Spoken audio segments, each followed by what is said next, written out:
Nice job. Nice save. Are we streaming? Welcome to Picture Show 51 if you're watching the rerun. You Oh, might get 51. a sneak peek of secret things. That's like almost a show for a year if they were in a row. Yeah, next week we'll have 1 year's worth of picture shows. Amazing. I'm going to fold them all in half and put them in my wallet.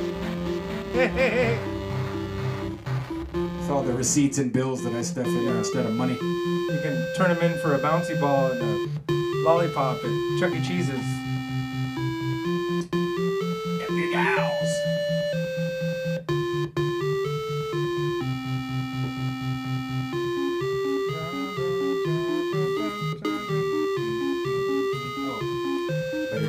Promotional. We encourage you to promote the show via Twitter, Facebook, or any other social media platform you might be using, or especially to call your friends and relatives or text them directly and let them know that the show has begun and soon enough the memes will be over. Do it now.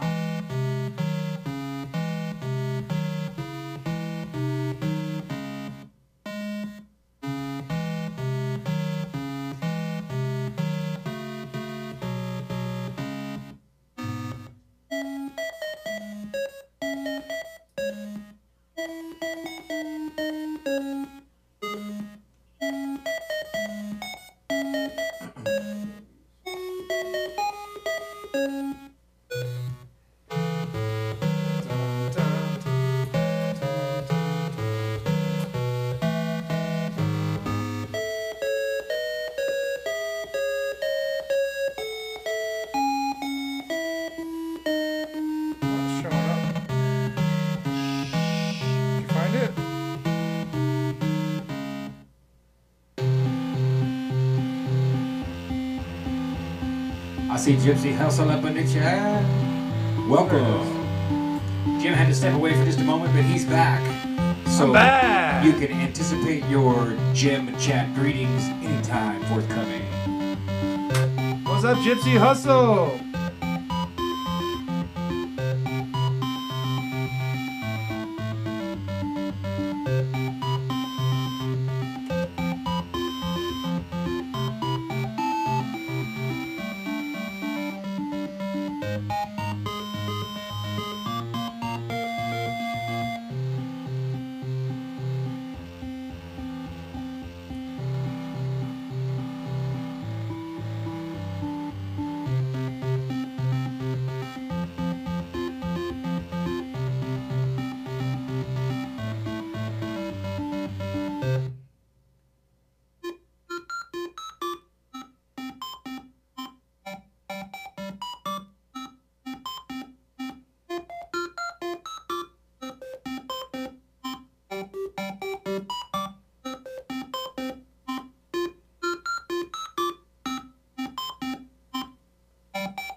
What's up, Jacob Buckus?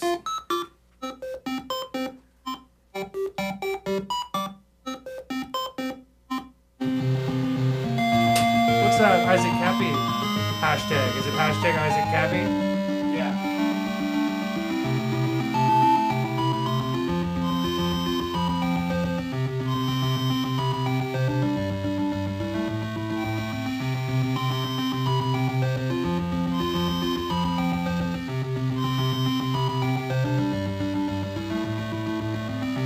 Whatever happened to the Moose? Remember that kid Steve that used to come around? Stephen Moose? Yeah, Stephen Moose. Never, I don't know what happened to it.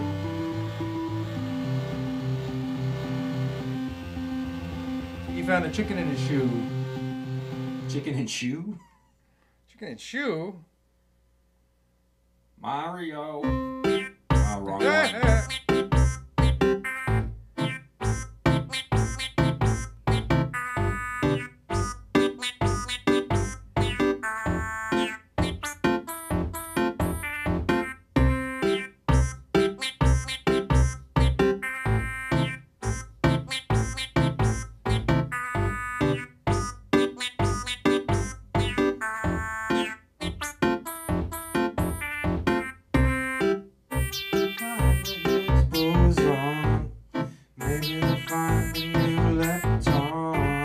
Maybe they'll find the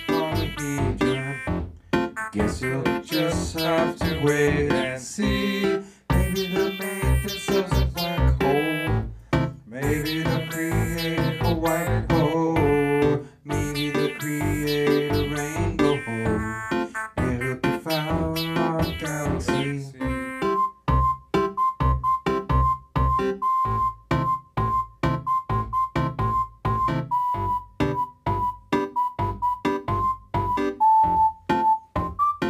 Picture Show 51 has been promoted on Facebook.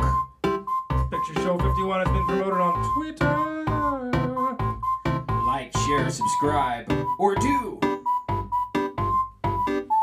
Like pearly drops of dew. Welcome to the chat, Johnny Eddie.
Wait for it, wait for it. Wait for Anticipation's it. killing me.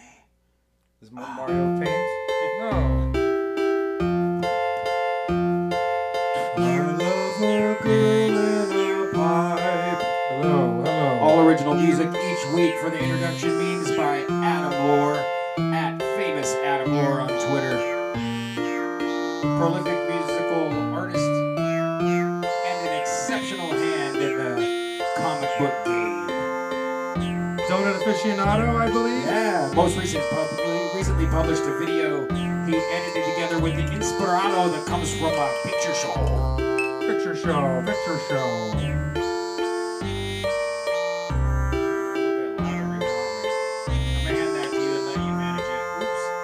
Let's do it down on the... Oh, that's a good idea. Go ahead. I think it's in another window, huh? I don't know where it is.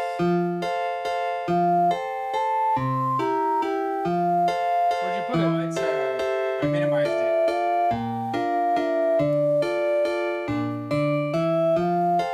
Yeah, that's why. Hey, nice soft touch there, Gem.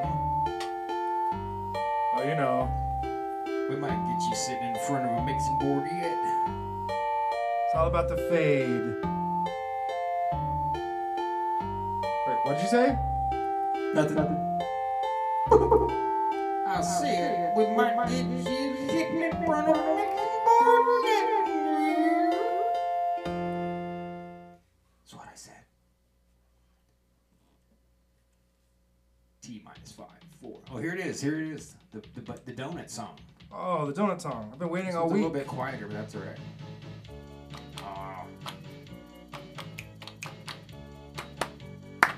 I can turn it up. Well, nah, just let him go to Adam Lore's channel and watch the video and hear this song. It's fantastic. How many donuts did you eat? I hope they weren't from Voodoo Donuts. Yeah, good point. We don't know what they're putting in those. I like the jelly donuts. I like the outer donuts. What's up, Krista? Welcome to the chat. Welcome. It's terrible here. It's terrible. Krista, how do you make a women's focused section of Discord? If that's what you had me name it, because that's like some code or something. It's terrible here. It's people. Voodoo Donuts is people. Voodoo Donuts is people. Well, it might just be cakes of light that they're making for you, so Ugh. be aware. Poop is not food, you guys. I like the jelly I'll reference Tracy's most recent meme if you're confused. Poop is not food. There's an arrow pointing at the food and one pointing at the poop and clarifying for you which is which. That's good to know, you know? Very good to know. I think my microphone is picking up. Oh yeah, I'm glad we noticed that. Look at that. We need that. Arguably the world is weird. Words. Snake Jones, shout out to Snake Jones. Wherever What's you up, at. Snake? He's a really nice guy. Dinosaur Jones, Mr. Dinosaur Jones.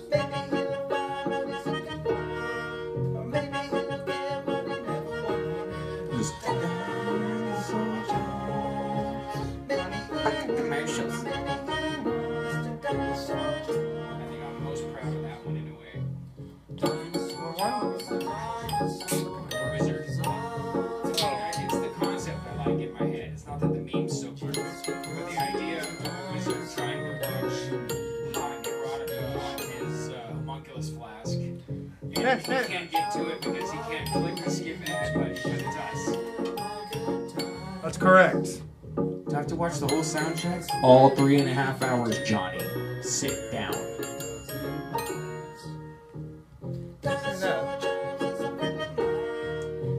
I always imagine our audience floating in inner tubes in a huge semicircle swimming pool and us being projected on a huge drive-in screen.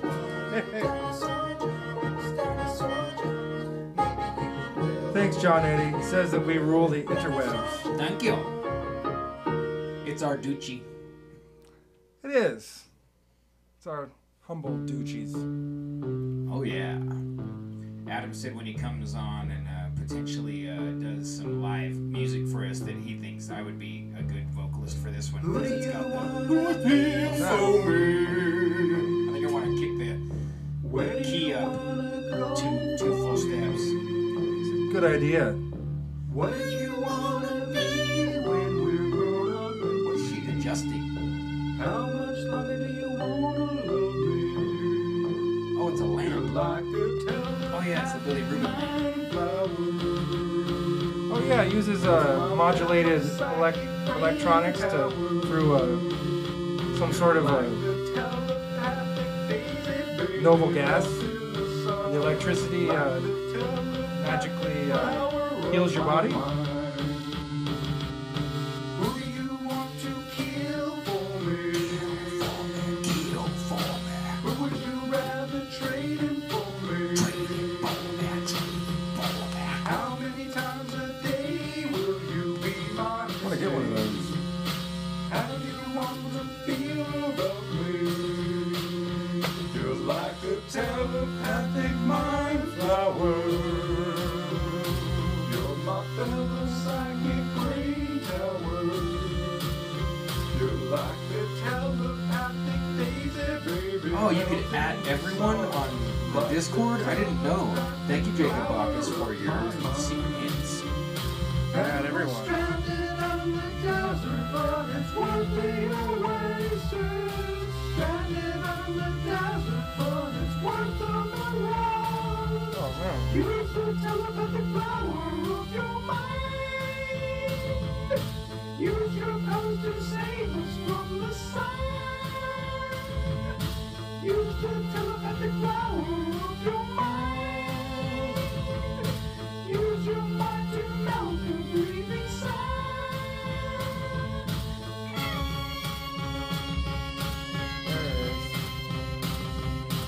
Who do you wanna be for me? Where do you wanna come for me? What did you wanna be when we're gonna be? How much longer do you wanna love me? And we're stranded on the desert, but it's worth the oasis. Stranded on the desert, but it's worth the time. Use the telepathic power of your mind. Use your powers to save us from the sun.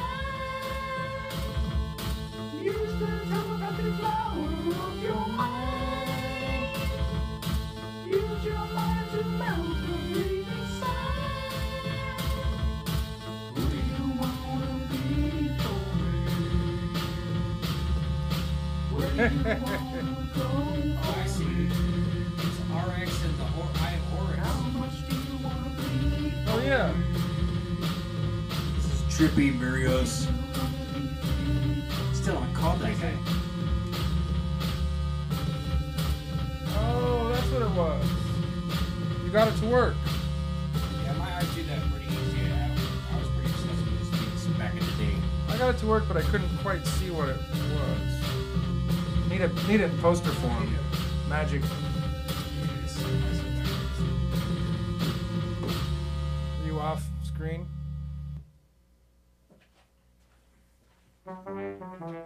It's the presidential stump.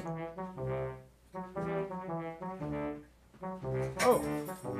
The presidential stump, a presidential lump. They never really knew exactly what it ever was. Some people think it's this, some people think it's that. Some people seem to think that it has something to do with the heaven.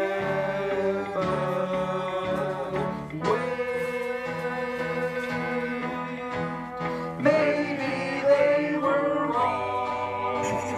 Maybe they were right. One guy said Napoleon. The second guy said Napoleon. The third guy said linoleum. The first guy said shut up. One guy said Napoleon. Napoleon. The second guy said Napoleon. The Napoleon. third guy said linoleum. The first guy said shut up. The presidential It's just a stump, bigger a RX. presidential lump. They never really knew exactly what it ever was. It could have been a stump left over from a tree.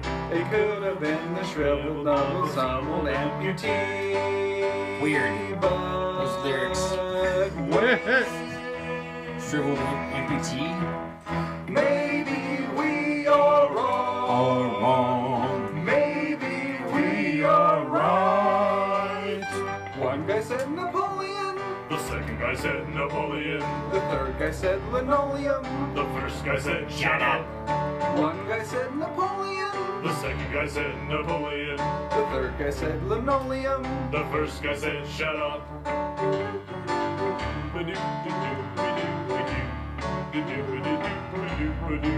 The gentleman with the deeper voice is Mr. Door, singing along with Adam Laura there. You can find him on the Twitters. Might not be under Mr. Door though.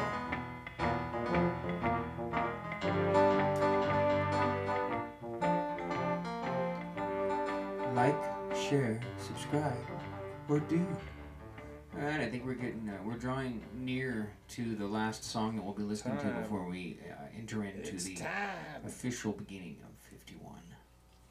Oh, cool. The robot keeps calling my house. Right after this, we're gonna pop in and see you seeing us.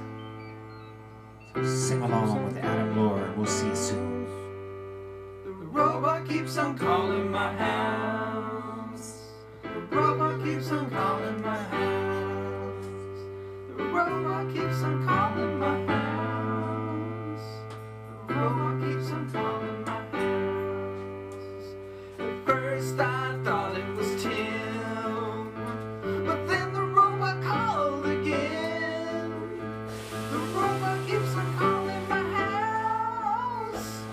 This is starting to freak me out. It makes me want to scream and shout. The robot keeps on calling my house. The robot keeps on calling my house. I just want to scream and shout. I can't figure it out.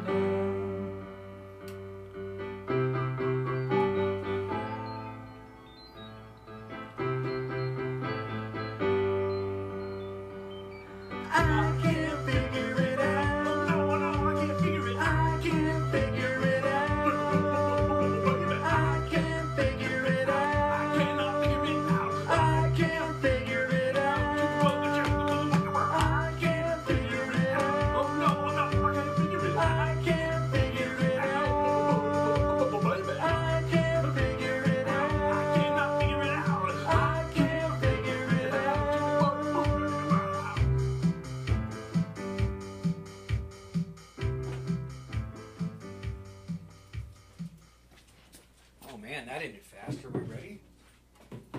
We could be ready. To let one more roll. Let's let the Lemonade song roll. Oh, the Lemonade song. The song's about lemonade.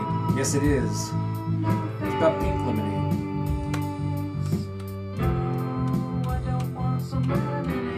Some people think it's about sex, but it's been clarified again and again by the author of the song that it is not.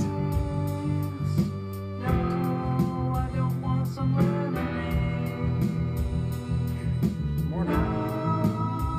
Welcome to the show, The Mornon. Cody Ivy. And anybody else that wants to hop in the chat.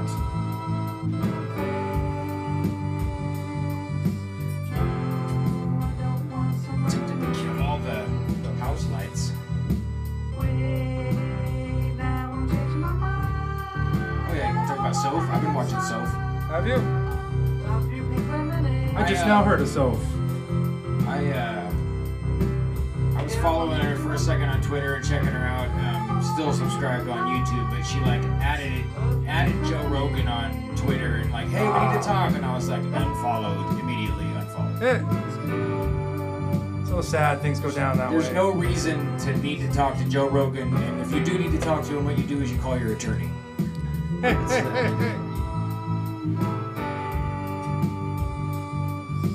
It's like me saying, oh, I gotta, hold on guys, I'll be right back, I gotta call Joe Biden. You're out. Oh, yeah. Ouch. You're a poopy head now, and you're dismissed. You are a poopy head. Goodbye. Okay, gonna get on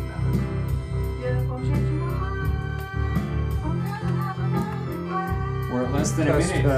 Less than a minute, and I'm pushing the button. Hello, hello. Whoa, that's Well, loud. there it is. There it is. All right, I'm pushing the button. This is Picture Show number 51. Welcome to Picture Show 51. Welcome to Picture Show, you guys. Hi, Tracy. We see you. Hi. Can you Hi, see us Tracy. too? You probably just see me, huh? Hello. Let's see. Actually, I usually try to monitor the show, so I see a delayed version, but at least I get to see what the shot looks like, you know? Yeah. So hi. So yeah, it looks like this week we considered some things, but then Mr. ISAAC KAPPY allegedly committed suicide like on an overpass in rural Arizona, and there was much speculation as to whether or not he was suicided. There's strange photography from Tom Hanks. There's all kinds of reasons to gossip and speculate about the alleged death of this man, ISAAC KAPPY. And so I'd say that's definitely going to take up a little bit of our time. I'd say so. Just to clarify what's in my hand, I have this lighter. Can I show guys Yeah, let me jump you to what's the on screen it? here. Okay, so I'm sure this will Oh, there we seem go. significant. You see that? Do you see the woman? And underneath it says the star. She's like some kind of mermaid lady. Yeah. And she's heralding the emergence of this red diamond-shaped star. And Yeah. it's just a Bic lighter that was sold at the grocery store. Wow. And here's another thing about that grocery store. They also had on the bulletin board a advertisement for Veterans Against Child Trafficking, or you know the Craig Sawyer. Oh yeah, organization. Sawman's crap. They call Craig Sawyer the Sawman. Yeah, so they were advertising his stuff. Yeah, on the bulletin board next to the bathroom at the local Fred Meyer. So just two things that were strange that I ran into at the store today.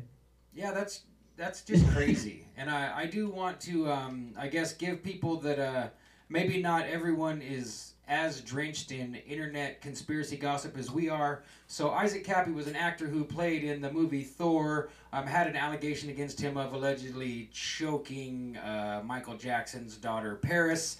He was involved in the exposing of the pedogate stuff.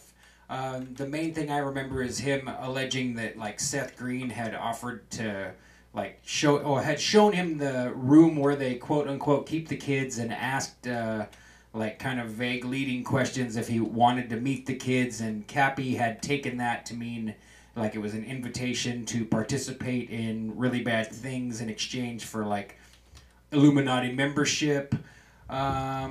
He kind of crossed over into the QAnon stuff a little bit. I know Kappy was getting involved in that, and all of this whole plethora of people that are either LARPing or trying to genuinely post surrounding QAnon, and I'm not going to list their names.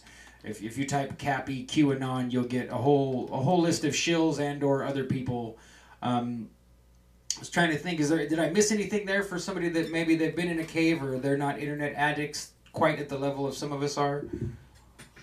I would say there's quite a few people like in the world at large, yeah, that haven't heard of Kappy. And you'll notice too that they won't let him have a Wikipedia page.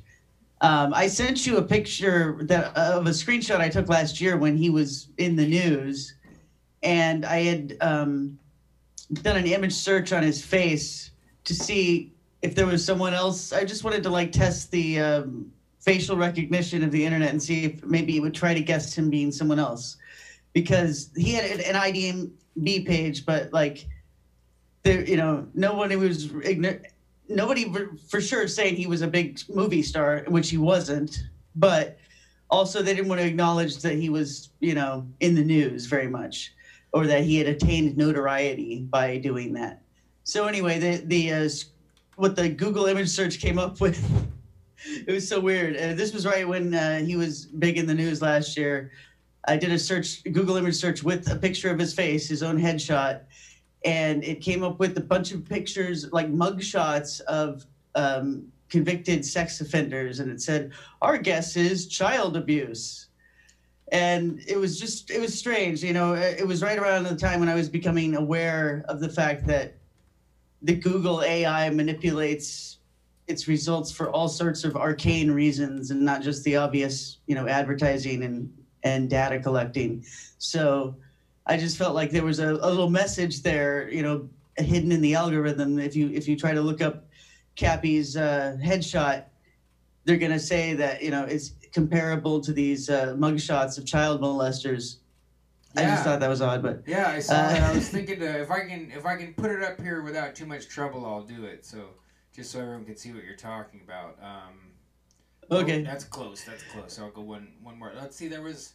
Oh, and did you want to tell them the plus ultra correlation too? Yeah, sure. So I started talking to Kappy when he, first got out in the news on Twitter. He was talking to, lots of different people, allegedly trying to network and try to find other people who had information to give him, or other people who would, give him a good platform to speak on. So, and, he was never taken seriously, I would say.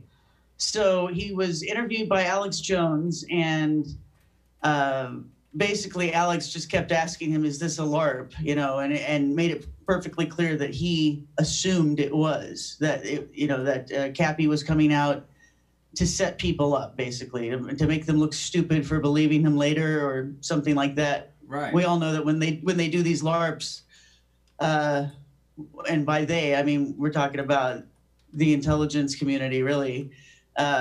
We never really know what the whole point is. It just seems to drag people along into some kind of social engineering experiment, and we don't really know where it's leading, and maybe they don't know where it's leading. But everybody's spidey sense on Kappy seemed to be, this was almost the consensus among the community, that he was, seemed fake, and that his whole shtick was a setup. And I would say that just because he came out and he was, he would make a very general statement about people, but not follow it up with any real details. And it just seemed like, well, not necessarily that he's lying, but just why put yourself in the spotlight and in harm's way by making accusations if you really don't have anything to back it up with. You don't have any meat to give to the journalists who might be interested in writing about it. Then, what are you doing? So his whole thing seemed like a distraction.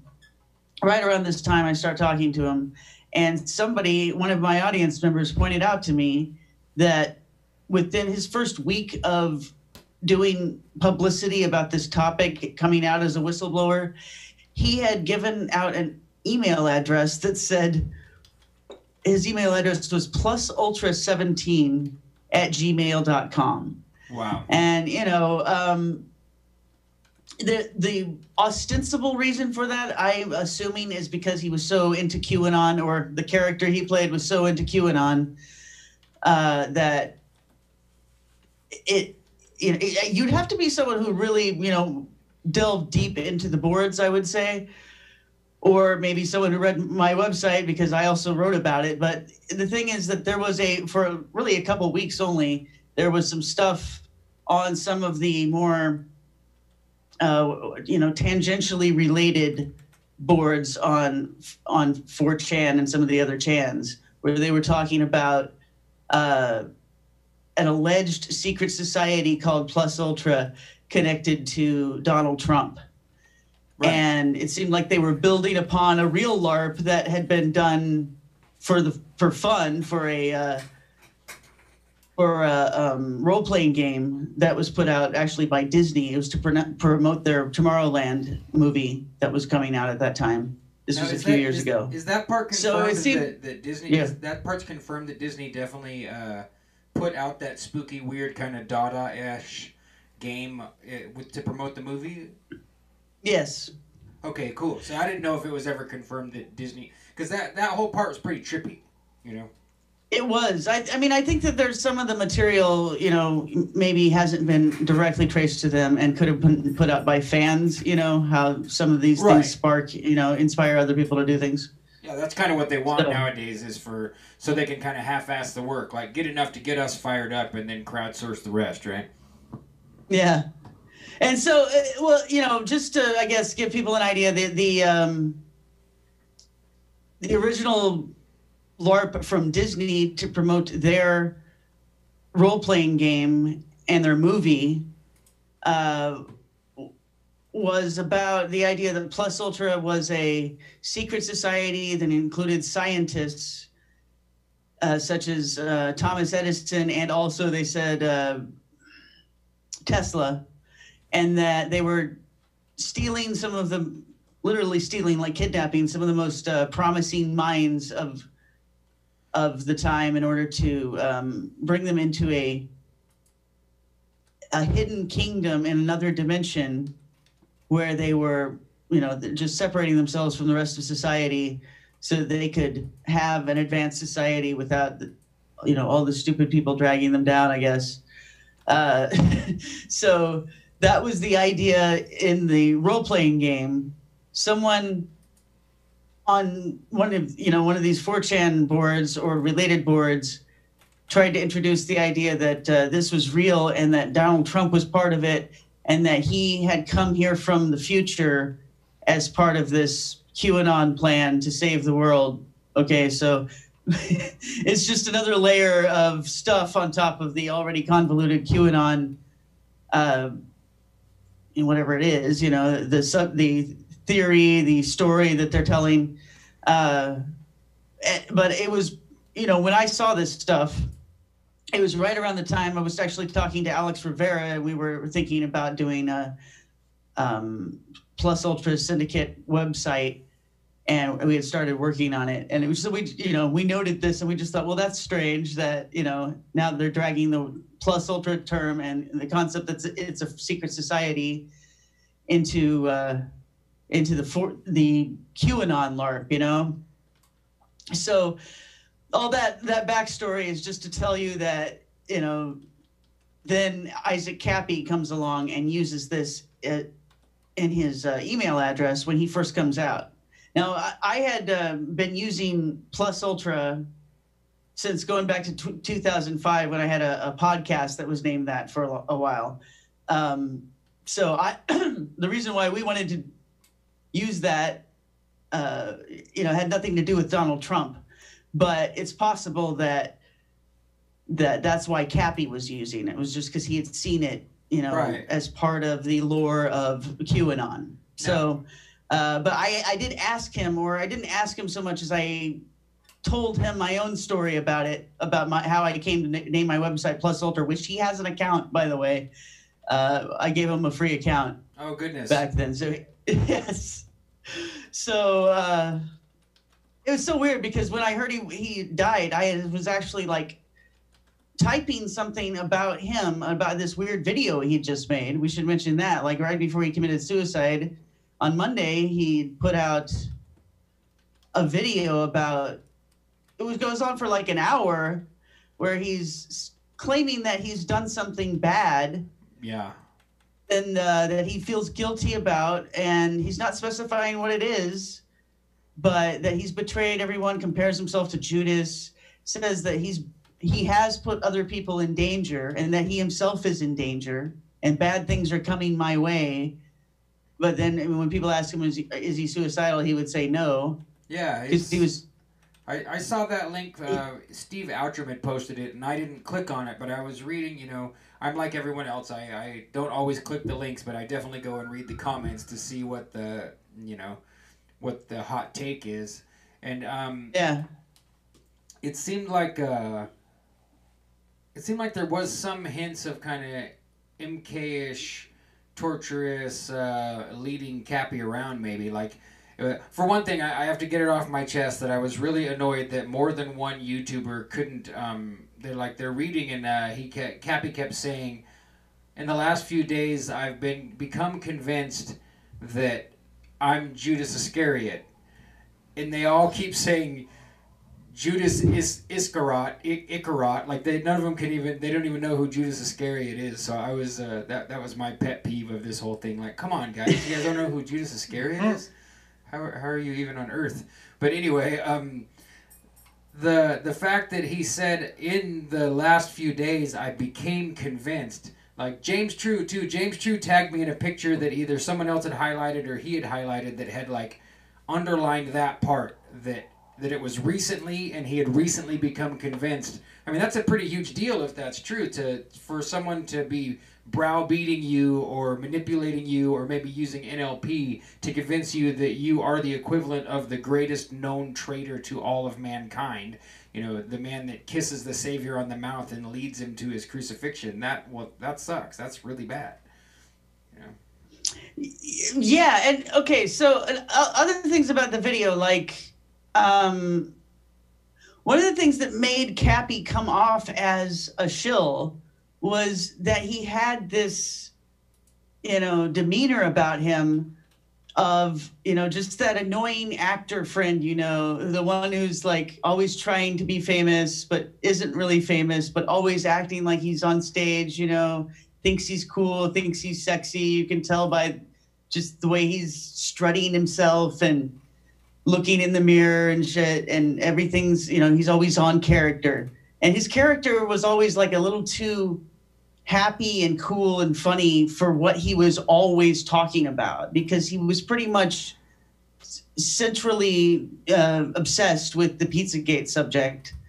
And I guess, because that was he was the whistleblower about that, but still it was like his demeanor, I don't know, you can't really judge what kind of emotion someone is going to have about anything. It's not proof of anything that he seemed off, or from what you would expect someone talking about a serious subject like that. But still, that was one of the things. He always seemed like he was in this weird, funny character. I always thought of him, he reminded me of Pauly Shore, okay? Yeah, that's a fair, his hair definitely, like a cross between Pauly Shore and Bob Ross is kind of the vibe I always got off of his look, So in this last video that he was very serious in a way that I had never seen him before. So go ahead, sorry.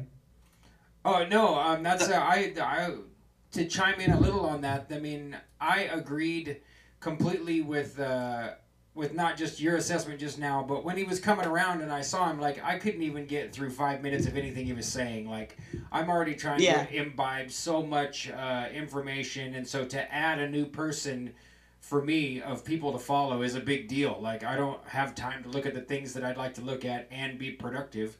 So, Kappy, I was just immediately like, obvious stupid shill. Why would you even look at that guy? You know, like just Right. He's either trying to get in on this because it supplies him some fame, or he's been given a low-level assignment that he has to come over here and sling shit and mud in the water so that people can't effectively navigate the already, you know, rotten scene of trying to uncover pedophile rings and follow things like Epstein and all that stuff.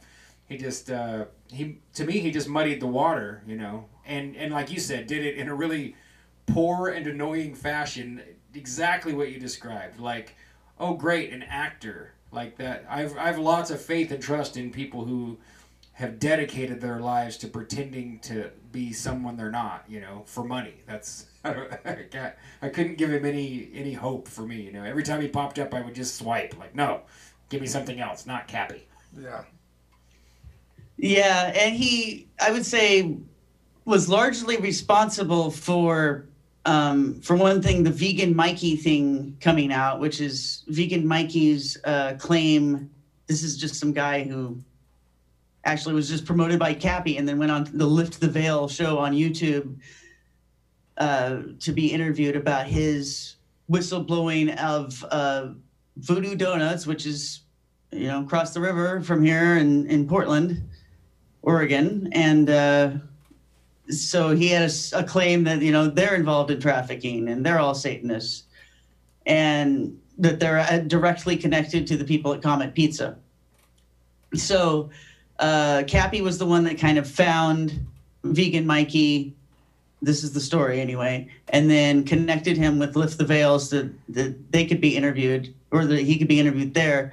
And I would say that ever since that happened, a large percentage of the Lift the Veil audience turned against the host there, and basically because they took Kappy to be a shill, they then took the host there to be a shill as well.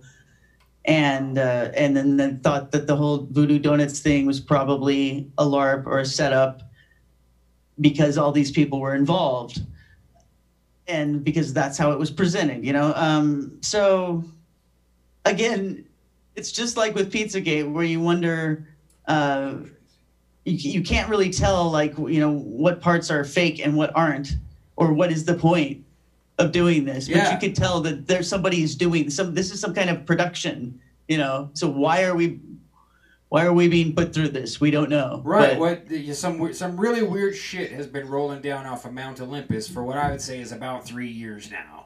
Right? Like, we don't, Yeah. like, what are you guys doing? Check a look at this picture here I got up, Tracy.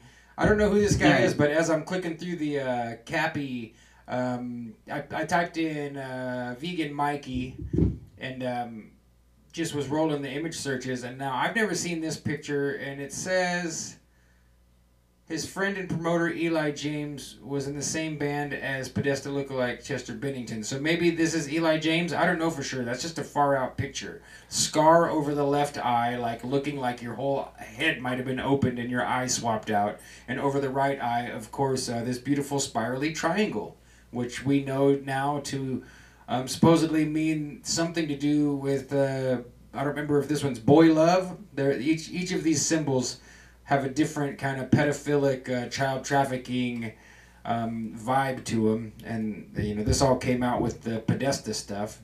Have you seen this picture before? I've not seen that one exactly, but yeah, it is the symbol of boy love. So, Mikey, I have a picture that I have been holding on to for about a year of when Vegan Mikey was doing his interview, or like I think his second interview with Lift the Veil, where he on camera he's saying something about how he wants to reveal something so that everybody can see it. Those are the words that he's putting out, and as he's doing this, he does this thing over his eyes, just like that. It's so, you know, normally I don't point things like this out, but it was just so obvious, you know. He's doing this hand signal having to do with, you know, the eye of Horus, basically. And, Right. He, like, the host nodded when he did it. It was just so definitely a communication, you know, between people who are both involved in a scripted thing and both involved in a organization that is some kind of cult, you know. So the interesting thing about Vegan Mikey, and I bring this up because I really do think it was, you know, pretty damning for Kappy, who at the end of his life is saying that he's done something terrible. He even, I think, said that he was a fraud or something like that. I'm a phony. I can't remember the exact words, but it would go right along with him actually being a character in a LARP. So I think that, you know, in addition to saying stuff about Seth Green, if he was a character in a fictional narrative, putting out the vegan Mikey story about Voodoo Donuts was very much part of what he was supposed to do. So you have to look at that story to understand Kappy and why he might have been brought out. So I forget what I was going to say about it even. Just it went out of my mind. But anyway, it definitely okay. Seemed... you know, go ahead. Oh yeah, I was going to say that they did end up getting traced to this thing called Trauma Films, right? Which was, they had a headquarters in the same block of buildings that Comet Pizza is on, and they're all connected by these Shanghai tunnels to Dante's, which is this openly satanic nightclub over here, which, you know, I've been to actually many times, and I was even on one of their shows one time. It was nothing related to, it was just like a talk show. But anyway, that's over there. The Dante's is there in the PDX area.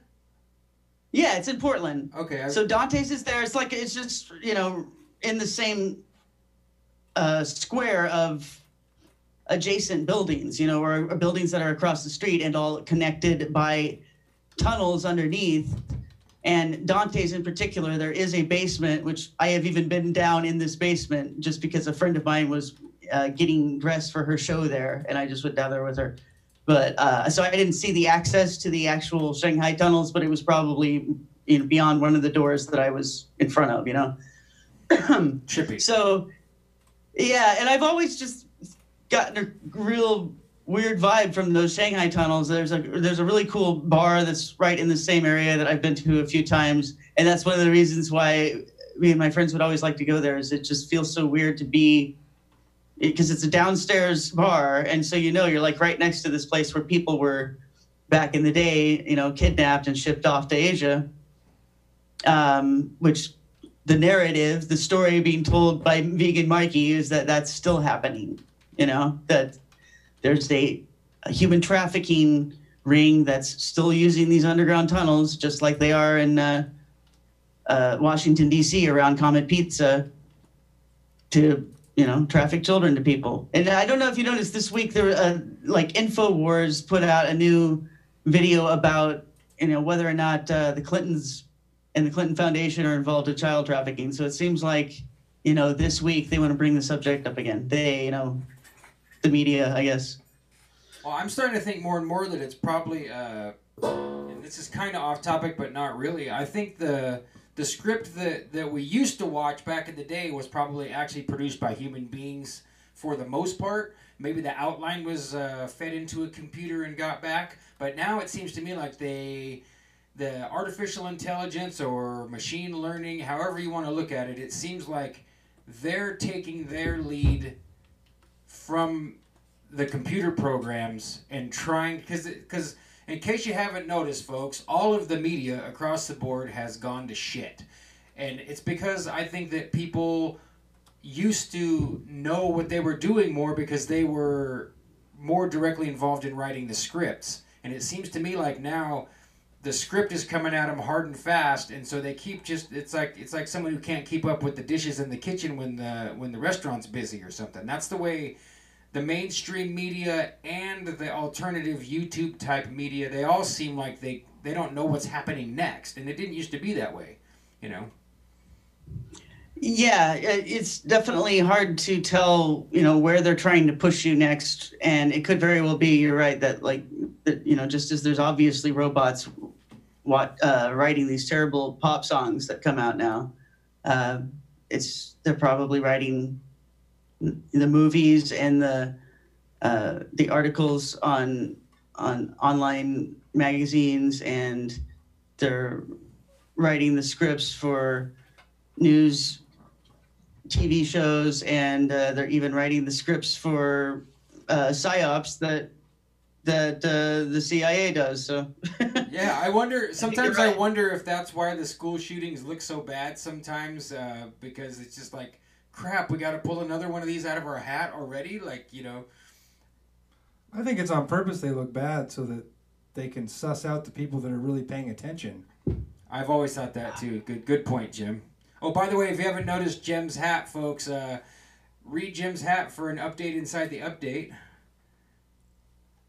And I'm gonna look into see if we can get some of those produced or not. Here, let me see if. Oh, there's no way to make you big, huh? I don't have a just gem cam. We need a just gem cam. Duh. You can make one real quick. that's funny. But yeah, and I also have my Plus Ultra hat. We're both bringing our strong hat game this week. These you can get I like the hats. on the Plus Ultra Club Zazzle store. The link should be in the description. If it's not, it will be after the show. But Tracy populated a Zazzle store with a whole bunch of cool stuff. I bought this. I bought a bag that I'm going to deliver to Tracy. I should be back over your way this weekend. I don't know what your availability is. But, and the John D's World Magnet. I bought one of those, and that's the one item, Tracy, that came out the best out of the merch I've bought so far. The John D magnet it's stunning. It's brilliant. Okay. Nice. Good. Thank you. Cool. So yeah, regarding Kappy, I'll just say just to get this out of the way, but I won't say much about it. I said a lot more to you about it in private than I'm going to say in public. But yeah, I know some stuff about the area where he died, which is very mysterious. It would be in any event, but because it's out in the middle of nowhere, and I know that his mom lived in Albuquerque or something, but it's a bit odd that he was on this particular stretch of road. Other people are pointing out that Tom Hanks said something about a roadkill. He just had a picture on Instagram of a glove that looks like it had been discarded in the desert on the side of the road. And his comment was, roadkill on Route 66, which is where this event happened, on Route 66, kind of in the middle of nowhere in the desert, by Flagstaff. And very close to there is some people that have harassed me in the past, have some operations right down the road. It's very odd. So I'll just say that, and I won't say anymore. Yeah, that's... But... Yeah, that when you... The stuff that you posted me, I was like, oh, crap. So, yeah, that's... The Tom Hanks stuff, I guess Jem looked into a little bit, and apparently Tom Hanks's Instagram has a whole bunch of, like, gloves and other just weird, random... like kind of same stuff. And the reason that ties in, folks, is because that's one of the main people that Kappy had called out. Right. Another really weird point I wanted to bring up about the whole Kappy either suicide, murder, or hoax. I'm not 100% convinced the man is dead. This could be part of his contract that, hey, your movie career is over and now you're going to vanish and go somewhere else. You know, who knows? I hate to say it, but every time they say someone's dead on television or regular media now, what I say silently to myself in my head is, show me a live feed of the body and investigate it. Like, air the live autopsy then, if you want me to believe they're dead. I know what a dead body looks like, unfortunately, so that's... I'd have a lot more faith in the idea that Kappy was actually dead if they would just go live and show them doing the autopsy, but I don't think that's going to happen.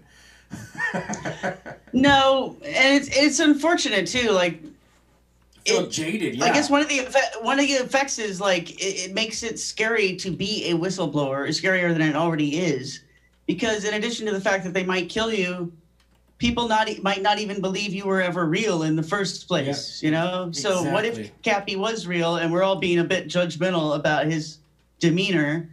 And the guy ends up dead, and we can't even like talk respectfully about him because it's an honest reaction that we're finding this part of the story as unbelievable as everything else. Yeah, it breaks my heart in a way to feel this way, but I've really molded over I feel the same way about nukes and some of the other controversial subjects. Like, if what's going to make me live my life in a more whole and free and loving way is to believe blank, then that's the one I'm going to choose, even though I don't like it. I feel better imagining that a lot of this is fake, it's hoaxed. We've proven that a lot of the stuff starts out as like a supposed test operation, like it's a drill and goes live. We've seen that over and over again in the conspiracy realm. So the idea that false flags and or hoaxes are not as violent, bloody, and murderous as they seem, I take heart in that. But if anyone's out there listening to this, new Kappy personally is offended by our take on it, or mine specifically,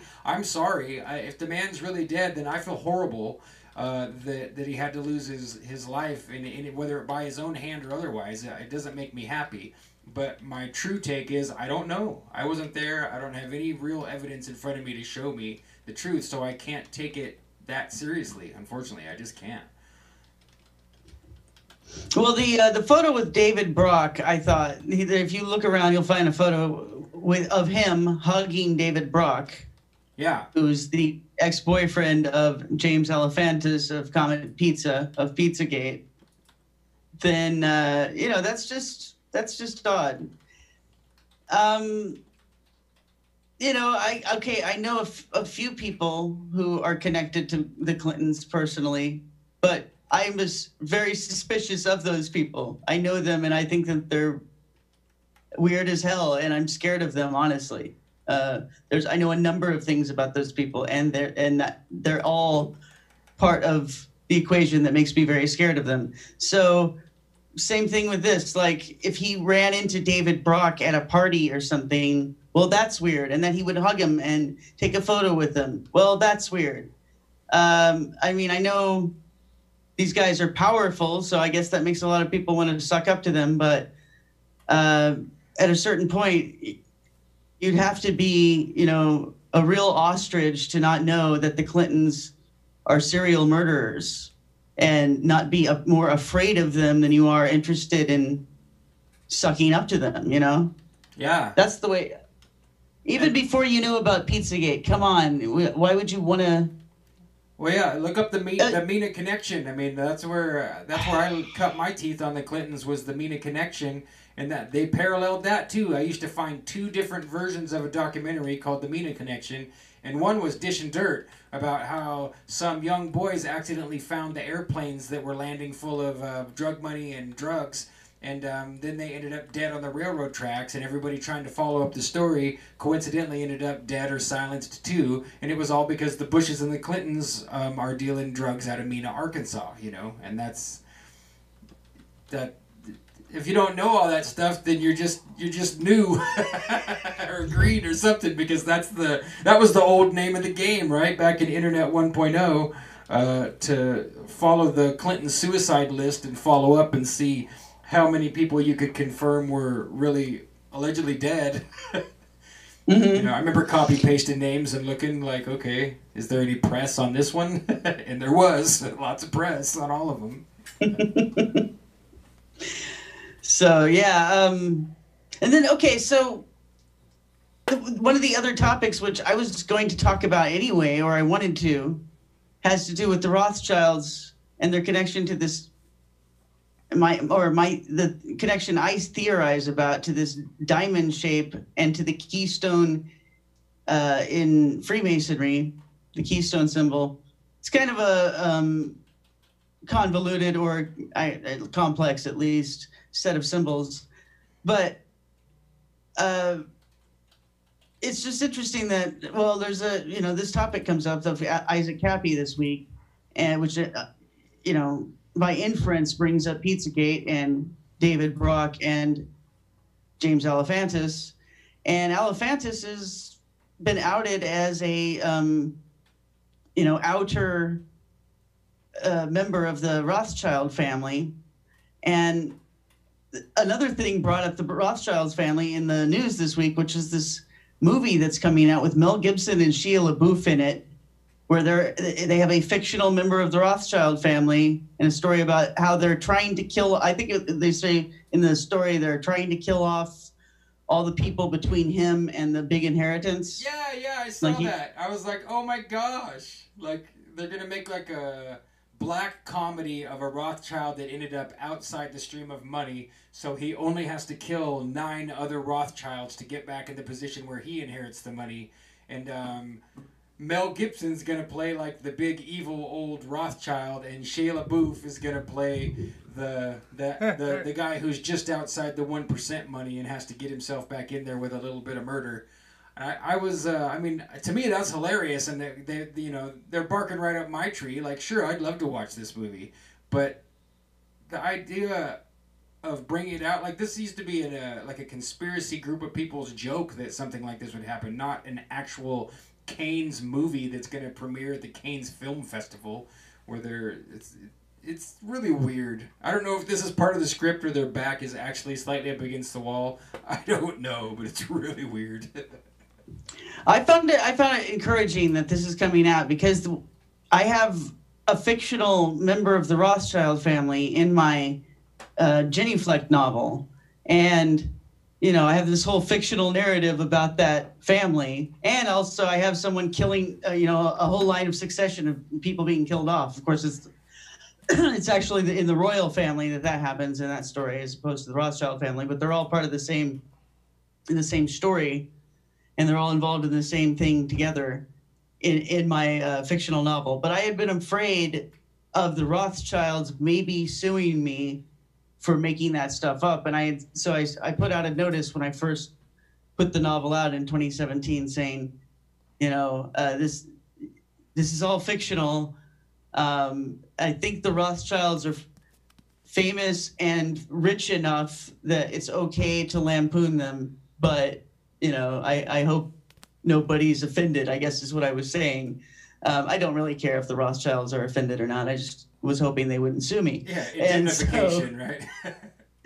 Anyway, so I see that they're making this movie, and now I think, okay, well, I guess that means it's safe. Their lawyers must have gone over it, so I feel okay about it. So if you're watching, we've added a camera with just Jim. And here is the book itself, Genuflect. It's Tracy's only work of fiction so far. We don't have any secret updates on new fiction yet.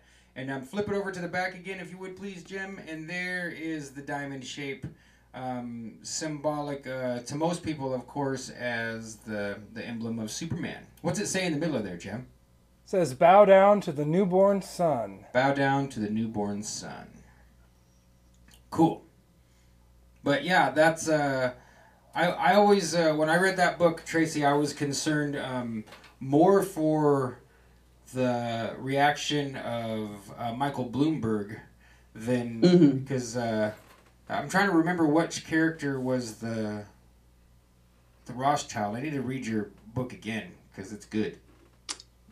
It was Martina, that character, okay, who in that story is the Lord Mayor. And anyway, so in the story, there's a character that's based on Bloomberg, and then there's this fake Rothschild that I made up, and there's some members of the royal family that I allude to using, some of their other names other than the ones they're most famously known by. Some of their they do go by other names, other titles, so I use some of them in the story. So anyway, they're all together involved in this ritual to transform the universe, basically. And it's all based on Mithraism and on alchemy. And but it's taking place in this real location that the real Michael Bloomberg did actually build his headquarters there recently and restored this Roman Temple of Mithras that had been found there in the 1960s and supposedly is thousands of years old, or a couple thousand years old anyway. So the interesting thing, which of course I made a lot of in my novel, I learned a lot of this stuff after choosing this location to be the place where all this would take place in the story. So I started doing research, and I just found out it was the perfect place to do everything I wanted to do in the story. So this location where Bloomberg has his headquarters and where the Temple of Mithras is, also the Bank of England is located there and always has been. And also the headquarters of the Rothschild's empire is there. And it's this building called New Court. And it's on the same plot of land that the Rothschilds had literally their family home there, where they used to operate out of the family home. And they ended up in more modern times raising that building and building a more modern office building, but it's on the same land. And it's adjacent to this Temple of Mithras. It's adjacent to the place where the London Stone is, which used to be the center point of the whole ancient city, the ancient city of Londinium, the Roman city. And also it's where the Lord Mayor is housed now and always has been. So it's this very sacred spot for in a number of different traditions right there in Britain. And so there's several reasons why all this connects to the Superman diamond and to the Rothschilds' shield. Of course, their name means red shield, and they are sort of defined by this symbol that's associated with them. But in conspiracy lore, I would say it has always been thought of, and this is a urban legend that gets passed along. They say that this red shield that was their family emblem, their coat of arms, people imagine it being a red shield with a hexagram on it, a Right, Jewish star, or Star of David. Star of David, yeah, that's how I remember it always being that way. Like, there's a famous book called The Synagogue of Satan that's all about Jewish bloodlines, and that one's definitely got the big bleeding, dripping Star of David in the book. I'm sure that's exactly what it says, So I think your theory is probably more apt and more right on. So go ahead, Tracy. Sure. Well, if you look up what the Rothschild's actual coat of arms is, it looks, it's just full of all these different heraldic emblems. But in the middle is the one that's the buckler, the real red shield that they're talking about. So you might want to look that up, or you can, if you want to follow the link that I sent you, it has that and other related pictures. Yeah, I've got your article up here. So here, it'll take a second to catch up to you, but that should be it. I've got Shia LaBeouf and Mel Gibson. Mel Gibson apparently wearing a yarmulke. It looks like it, but it's... Or maybe that's not. Maybe it's a dot behind his head. Yeah, that's funny. That's smart. That's smart photography. It looks like it's on purpose. Because I'm pretty sure Mel Gibson is still a Catholic. Yeah. That whole Jesus movie and everything that he did. I heard he's going to do a sequel. Is that true, Jim? Do you know? Well, I haven't heard that. Okay. The Second Coming? Yeah, what's the sequel about? What happens next? It's what happens after Jesus is dead and all of the women and the apostles recoalesce and all that stuff. So I was trying to get all the text here. Okay, who's this guy? Wow. I can't see it. Okay, it's like a guy with gray hair, and he's got like a monocle, and he's holding up a great big fat diamond. Oh, this is a description of how the facets on the diamond work. I see it. This is the guy that. Okay, so yeah, this is the guy that discovered what's called the round cut brilliant diamond, which is the diamond that scintillates the light the most. It refracts more light up the top without dispersing it through the sides than any other type of diamond, which is the ideal thing that you want when you get a diamond. So he was a mathematician. Tolkowski, I think is his name. He's a mathematician from Belgium that invented in the early 1900s the best way of cutting this diamond. The best way of cutting any diamond to have that effect, which is a motif in the story that I wrote in Genuflect. Right. And it looks, when you look at it from the side, this is the shape of the Superman diamond. And that it's kind of the quintessential diamond now. Everybody when they think of a diamond, they think of the side side view of this type of diamond. Right. And that's why it ended up being the Superman logo. So anyway, going back to the buckler thing. So the real Rothschild emblem is just a red buckler. A buckler is just a type of shield, a very small one, like a small round shield usually, that people used in sword fighting. So I'll point it out to you. Yeah, there it is, the little thing in the middle. I'm going to see if I can zoom in on that just a little bit, Tracy, if I can bring that bigger. Maybe one more time. Get back up to the middle here. Double check. Okay, so that's... See, I think this is... Yeah, go ahead. No, I was just trying to make sure that... I like to try and make it really big so people can see, you know, but that means I have to jump back and forth with the hotkeys on the zoom, which is fine, but it just... If you're ever wondering, folks, that's what I'm doing. I'm always trying to make the detail bigger for you. So the buckler's right here. The little tiny round shield, in this case with a nippley point right in the middle. Yes.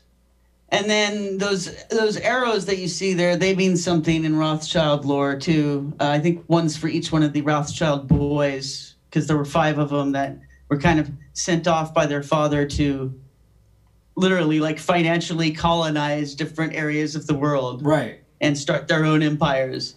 It's amazing. So anyway, their headquarters in London, which since ended up being their biggest financial empire, the British one, was located right there in this spot that I'm describing in the center of London. And this location happens to be called Bucklersbury. And there's a couple of theories about why it's called that, but they're not really certain, nor are they even full theories. They haven't even really provided an actual answer. So I'm theorizing that maybe it has something to do with the fact that the Rothschilds have been headquartered there for 300 years and their symbol is the buckler. So I'm just throwing that out there because I think a lot of these etymological questions aren't answered fully, and this is one where the historians would agree that, you know, there is no certain answer. So I think this is as good a theory as any. And further connecting the diamond shape that I'm talking about, the plot of land that Bloomberg ended up taking to put his headquarters on looks exactly like a Superman diamond when you just look from a bird's eye view. Yeah, I'll see if I can jump that up because people need to see that. So he didn't end up calling it, what did he end up calling the building itself? Do you remember? It was Bloomberg London? He called it, Bloomberg London or Bloomberg Place. Because it was going to be Bloomberg Europe, but then the whole Brexit crap happened.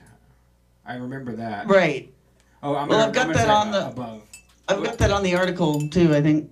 Oh, is it in there? Okay, maybe I'll just go back. Like where I have it actually, I have a map where I've sort of dropped in a red Superman-shaped diamond to show you. It's right there. Okay, I'll go back to your article. You could do both if you want. So I scrolled down past the Superman stuff and I just didn't see it. Go a little bit farther here. It's a trip. This Superman poster says, "You'll believe a man can fly." That's interesting. And it has that light coming down from the corner. That's the exact angle that you need to shine the light on through the top of the diamond in order to get it to bounce around and then shoot back up through the top and in the exact right way. Okay, so the angle for the Superman poster is also the angle of light to refract the most sparkle in your diamond. Exactly. Which is, that angle is also replicated in the way, there's 2 buildings that Bloomberg put on Bloomberg Place. And, you know, they kind of look like a keystone when you put them together, but they're still a little bit weird. And then I realized that the cut of the division in between the 2 makes it so that it does look like a diamond that has, you know, the angle of the light delineated by the street going through the 2 buildings. Now I gotta find that picture. So you're saying the angle between the 2 buildings that form the diamond shape that's the same angle? That's the angle too? Here it is. I think so. Yeah, that's. So there, it's. I mean, this would obviously look a little bit better, folks, if we flipped it a couple times. But you can definitely see. Oh, I'm not on it. I'm gonna grow it up just a little bit here. So here's Bloomberg's new building. This thing is an amazing. The detail that Tracy goes into in some of her old posts about all of the things. This is like the smartest smart building in the world right now. Like this thing, it keeps track of all of its employees, all the people, all of the human and physical resources. It does everything with AI and the Internet of Things. Generates electricity. Yeah, I mean, and motions. But so if we flip that over twice, you can plainly see, and this picture is a little bit deceiving. Like when you're directly above it, it's not distorted. It's almost a perfect Superman diamond shape. And what's that alley called? Yeah. Oh. Yeah, the street in between is a street too. There's more to it. I can't believe that that's the angle of refraction too. They really got their they really put their Mithraic thinking caps on to pull all this off. Oh yeah. Walbrook, I think. Yeah, Walbrook is the name of that street. Okay, and that's an ancient road, an ancient Roman road, going right through the middle there. This is crazy. So it's pretty cool. Yeah. So I'll add in some of these pictures. I was working on that earlier today, and I'll do some more. So this post that you're looking at now, I'm going to add some more stuff to it tonight and tomorrow morning. Stuff that was on my website before I got hacked last year. So I'm going to add this stuff in again. Because it all adds up. It also the other stuff that's embedded in the bird's eye view of Bloomberg's building is the boy love triangle, and that was one of the first things I noticed about it. So I'll make my little case for that too. Oh, and that thing you just went by, that was the PDF. There's a PDF embedded in this post that people can read the whole book. It's called the Hebrew Talisman. Right. And this is a book written in the 1800s. That's a fiction novel, but it's about that the Rothschilds have this special object that is what makes them rich. You know, it's like a magical talisman. So there's lots of interesting things embedded in that story, and probably need to do some more analysis of it in the future. And I know some of the people on our list have been reading it too. So some of the people who are watching now, so if they have anything to add about what's in that book, that in the chat, they are certainly welcome to do so. Yeah, take notes and drop them to us one way or the other. You can always email Tracy directly from the website. You can drop it in the Discord for us and tag us, or on Twitter. I'm on Facebook. If you have little references or things you're pulling out of this text or any other one, of course we want to know, because that adds to the foundational research. And I've seen the link for the Hebrew Talisman. I haven't tried to open it or read it yet. So yeah. So yeah, I just felt like it fit in with what seemed to be unfolding to me, which was that this buckler is, the buckler is just a symbol for something else, something that protects them. Diamond is the hardest substance, or one of the hardest substances, and that was its reputation throughout history. I think even the word adamantine is a word that just means diamond-like, really, really, really hard, So a diamond would be an apt, it would be an apt symbol for a diamond to call it a buckler. And I do quite a lot of things. I let my imagination run with this concept in the novel, Genuflect, but I don't think I'm far off. It also resembles a keystone. And in fact, okay, these pictures you're seeing here, this is a keystone experiment thing where you're trying to use a odd-shaped keystone to put together an arch with 3 legs in it. And this is from the OMSI Museum there in Portland.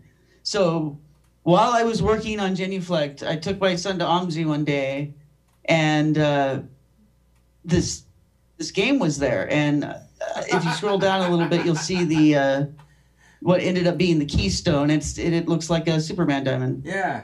So wait, so while you're doing all of this, you're like, okay, I'm going to take a break and get over and do something fun with the kid. And they've got these damn arches there with the Superman diamond to complete a 3-way arch. Yes. This is the sort of thing that happens. So did you break down and cry and tear your clothes and rip out handfuls of your hair, or were you able to keep your cool, Tracy? Oh, I was happy because it meant that what I was imagining was true, because I was thinking, like, this would be an awesome keystone. I wonder if it could be used as that, and if maybe I'm right, that this is like the special alchemical design for the perfect keystone of something. You know, well, special sacred geometry. I would throw in there that a lot of the DNA research ties into that too. If you've never looked up the DNA connection, the idea that they're trying to add a third strand or even 2 more strands, but the third strand of DNA, like some people think that that's the Nephilim DNA they're trying to bring back. Some people think that's the synthetic DNA they're trying to add to ours to make us, fully prepared to go into the transtopian, transhuman dream. But that 3-sided diamond that's on the screen right now, that immediately made me think of that. I'll try and find the old video. They pull it down or move it around, but there's a video it's kind of Freemasony and kind of goofy, but it still has pretty good animation and information about the theory of adding a third strand to the DNA. You remember that? Yeah. Yeah. Okay. We'll see if we can find it, but. That sounds like something that a real crazy mad scientist would come up with. Let's just add a third strand and see what happens. Right. Or NASA. Something Rick and Morty would do on a to be continued episode, right? So they can control us all with 5G. Yeah. I mean, if you remember back to the James Freed episode, that was what he was. He kind of put a lot of dense information all in one thing, but he said definitely that they've already demonstrated that they can remote edit DNA using 5G, and that they've already synthesized life via Craig Venter of the Human Genome Project. And so that's the. I think we are the human genome product. That's us. Exactly. Yes. So what's this picture here of the woman with the? This doesn't ring a bell at all. The woman with Porsche I can't Central. see it yet. So. Okay, yeah. Oh, that's from Mystery of the Cathedrals. She's holding he or she is holding the Philosopher's Stone. Oh, okay. That makes a lot of sense. It looks like an apple. It sure does. So you scrolled past the sacrum bone pictures, and that's another thing that I discovered was that the keystone, the Masonic keystone, and also the diamond that I was looking at in particular, the Superman diamond, kind of looks like the sacrum bone. Yeah. And the more I looked into it, this occurred to me, and I was like, oh, I wonder if this means anything. So I looked, and eventually I found a Manly P. Hall booklet that he had written that was pretty much all about this subject. So, and he even has he drew a little diagram where he put the sacrum bone inside of the Masonic keystone just to show how similar they were. And he told a story from Egyptian mythology that kind of ties it all together. And it does actually act as a keystone in the body too. It actually performs that function of holding your back together in that same way. So, right. And this is right where the Kundalini comes from. Sorry, go ahead. Well, I remember the famous creationist debater. His first name's Ken. He's always been out. He went to prison for like 10 years. Do you remember his last name, Jim? Ken. Anyway, I'm sure the chat knows who it is. But he used to, they said that they used to think that the coccyx was a vestigial piece of anatomy. It was something that had developed and became useless. And he used to have a standing offer to people to pay for the surgery to have theirs removed if they certainly really believed that it wasn't a useful piece of their anatomy. And the whole reason he made that joke was because if you took it out, your whole body would fail to work. Like it would just It's like the linchpin. It's the linchpin of your body. If you take it out, then everything that's anchored to the middle of your hips from all of your musculature would not be anchored anymore. You know, it'd take your tent down. Yes. Okay, so here's the thing to look for now. Remember we were talking about Royal Order of Jesters before? Yeah. The Shriner offshoot. Okay, so try to look for their jewels, and you'll start to see this theme of, I think I mentioned this before too, daisy chains of animals, humans and animals together. There's always like a daisy chain of 3 homosexual acts, and usually one of them involves an animal at the end of the chain. Another thing that they always show is this Billiken guy bent over, and he's got this red jewel right where his anus should be. So I'm going to look for it here on Google, and you might want to do the same thing. I'm doing the same thing here. I just switched this over. So here's a Billiken with a red diamond for his belly button. And I'm going to keep scrolling here. Ooh, that ring is spooky. Same thing, kind of red. This thing always freaks me out, man, the royal jesters. And if you don't find enough of them, then I've got a cache of them here on my computer, and I can start sending them to you. What in the world? Well, I found one. I'm not seeing what you're doing. I'll look. It should be popping up for you pretty quick. It's like Polar Court 182, and there's like either beavers or bears having sex, and the Billiken's plugging his ears trying to avoid it, or... Yep. I feel bad for all of the granddaughters and grandsons of these guys that they died and somebody had to go through their stuff. And here in the sock drawer is this stuff that just I know, man. Can't be explained very easily, Grandpa. What were you doing? Why are these animals raping each other? I wonder if they have a way of dealing with that. Like, I wonder if they kind of push their way in past the widow and start helping clean up, you know? I wouldn't doubt it. I mean, people do that anyway, you know, like if you've got a wild and crazy friend and you know that he might have cocaine or pornography or bad things, like you might go and like try and at least make an effort just without any plan or forethought. So it wouldn't surprise me at all that people involved in esoteric and secret societies, especially nefarious ones. I would say the Royal Order of Jesters is the most outwardly nefarious one, in my opinion. It's like have a laugh, but everything's perverted. It's all perverted sex stuff, and then their reputation is that they always get in trouble for prostituting, for right? I mean, they're always in trouble for picking up prostitutes, and of course that ties right into the sex trafficking. Yep. So, okay, this one's interesting. I'm still not seeing, I don't know if this is... Yeah, that's still the guy. So here's a great big 65 zipper, and the zipper's... He almost looks like Savile. This icon almost looks like Jimmy Savile to me. Well, okay, so there's a guy that made a documentary all about this, which you can find on YouTube. He also wrote to me about this Twitter account called Savile Lodged 176 or something. Yeah, it's 616. Yeah, I follow it. It's totally horrifying. Yeah, okay, so this is like, you can tell they're jesters, and they're also just like, they're posting porn and then videos of jester events. Isn't that what you're seeing the whole time? Yeah.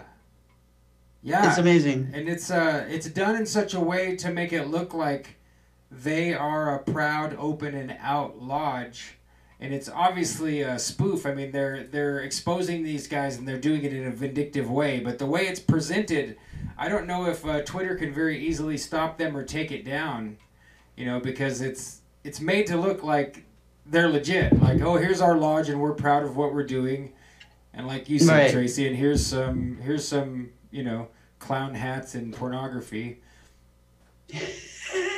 Yes. So here's my ROJ Montana Love Boat with the Billiken. I can't tell if he's holding up his finger or something in his hand, and he's right behind what looks to me like to be a sheep on a boat that's also shaped like a hot dog. Yep. I'd say that these definitely go together. They look like the Japanese water demon called a kappa. Kind of the Billiken reminds me of. I might type that in real quick so we can see him here. It's which I found when I was looking up ISAAC KAPPY. Oh, so you found... Oh, wow. It's a Japanese water demon that sort of...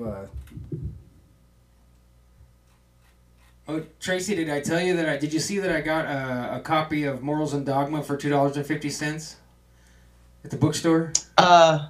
I think I saw that you had posted that. So yeah, I got that and the 2 of the 4 volumes of the Intimate Papers of Mandel House and a eugenics book. And so it made me wonder the same thing we were just talking about. Like, okay, so where's the rest of this guy's stuff? Some of his books accidentally got donated to the Christian bookstore, and I was kind enough to take them off the shelves. But it kind of implied there was a lot more books and history and stuff there too. So Jim's gonna try and find the Kappa. What you said it was Japanese? Yeah. Kappa. You know what? It looks Okay, like a so there's Teenage Mutant Ninja Turtle. Huh? Kind of looks like a Ninja Turtle. At least Yes, They're that's sort true. of turtle-looking. Oh yeah, that's a good. What? Kind of Gollum. I guess they have like a pool of water on the top of their head, and if you spill it, then they die, or you can catch them or something like that. Oh, that's the mythology? I Yeah, vaguely I think remember so, this now. yeah. I might have heard of this before. They kind of look like the Billiken. That one with the red eyes there, to me, that kind of reminds me of the Billiken. So did I gave up on looking for the red jewel, that the anal jewel that I was going to look for. Yeah. I looked and I realized that I needed to pay attention to the show again. Don't because I give didn't up, find what I was Tracy. You'll find the anal jewel. I'm sure I will. But probably not till tomorrow. So. Yeah, I didn't find any of the daisy chain animals really either. So, folks, we'll post links, or you can find us on the Discord. If you're new to the show, the link to the Discord should be at the very bottom of the description. And if it's not, let us know, and we'll get it to you. But I remember that's weird that they don't come up very easily, because I remember seeing them, and it is like it reminds me of that horrible movie that I never watched where they sew the poor people together. Oh yeah, I can't remember the name. Human Centipede. Yeah, it always reminds me of the Human Centipede. Exactly. Which is like, yeah, with animals. Okay, let's change the subject.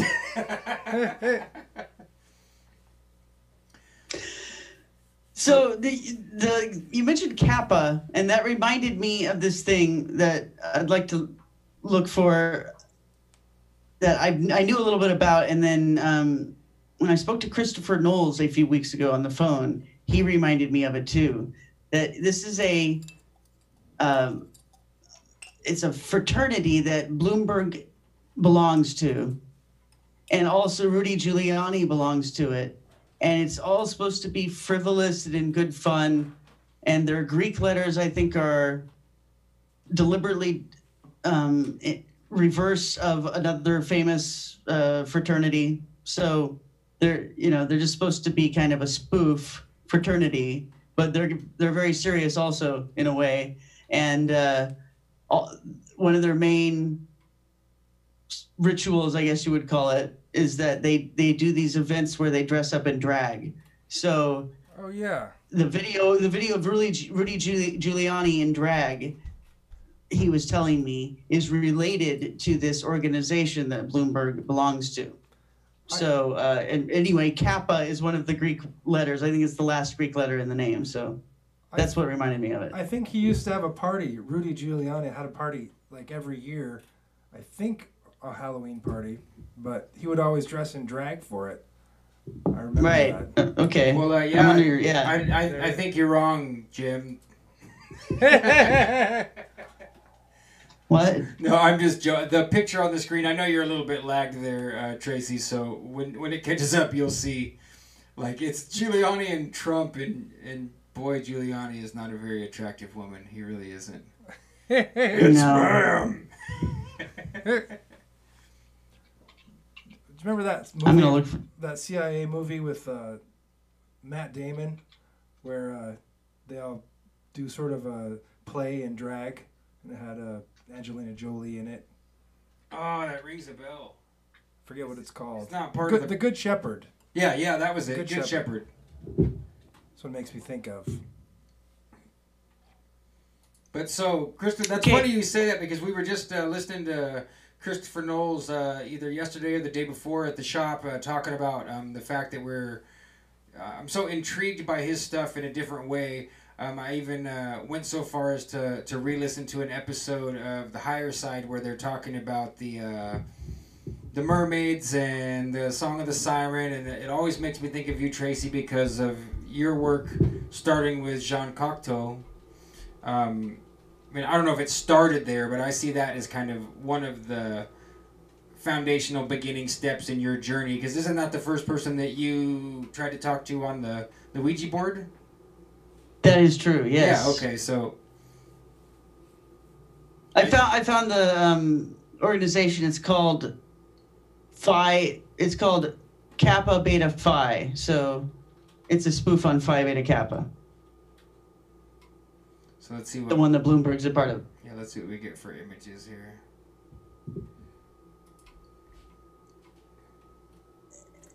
Okay, so the organization's officers bear odd titles such as Grand Swipe, the president, Grand Smudge, Grand Loaf, and Masters at Arms. And it's best known for its Wall Street chapter that is made up of high-ranking financial executives. That looks like it's just right out of the movie The Good Shepherd, actually. Yeah, and it does, that first picture I put up. I was going to add Wall Street and see if we get... Oh, so here you go. Here's a picture of them looking lovely. That's not quite clear enough picture to identify any faces, but if that's not at least like 15 or 20 men all wearing sequins and drag, then I'm not SB.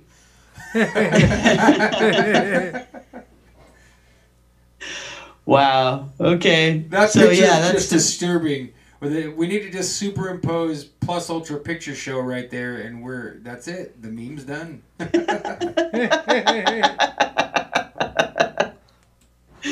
Okay. So,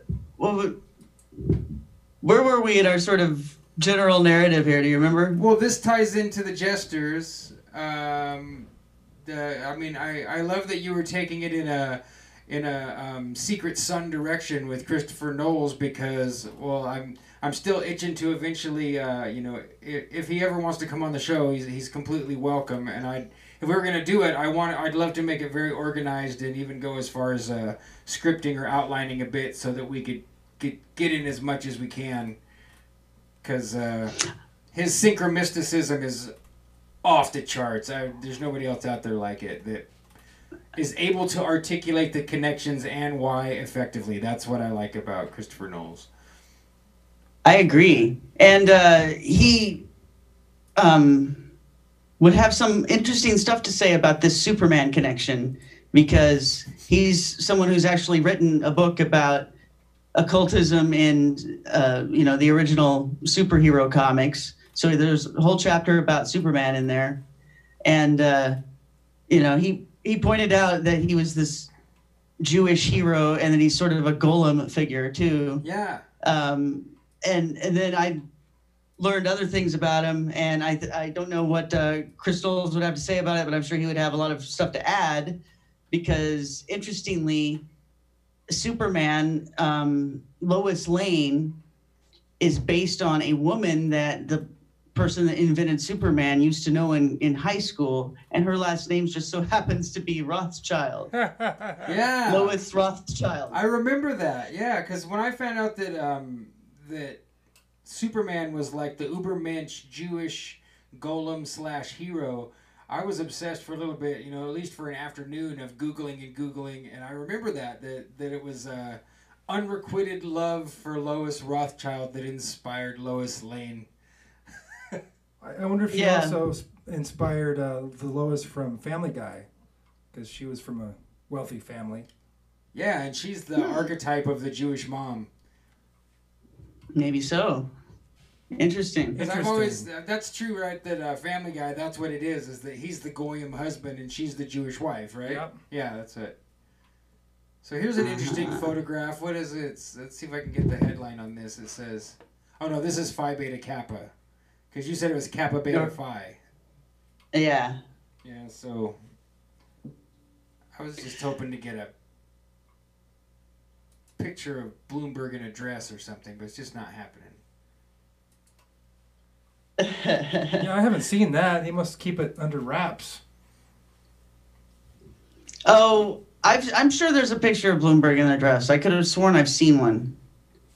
That reminds me when I was on the Flat Earth debate with Worski and JF.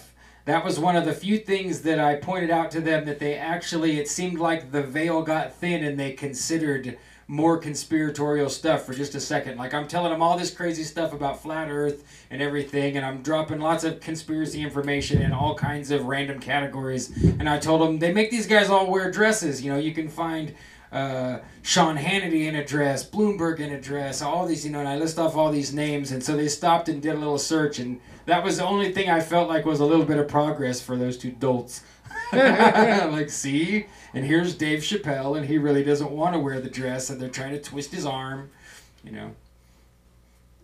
Oh, so one of the things that Christopher Knowles said on the phone conversation with me, and I don't think he would mind me mentioning this, and I'd love to expand upon this in a conversation, is he was saying that he thought the old goddess of the ancient world, the reason why she's being emulated in her priesthoods, and this was the truth in the ancient cult of Tammuz, like the Mesopotamian version of this. Yeah. And also, that's the sun. Tammuz is the sun, and the son of the goddess. But then in the Roman version, you have Cybele and her son Attis, her castrated son Attis, and then the priests. The priestesses of the cult are actually men who have been castrated, and they're referred to as women from that point onward. So that stuff is known and acknowledged by historians.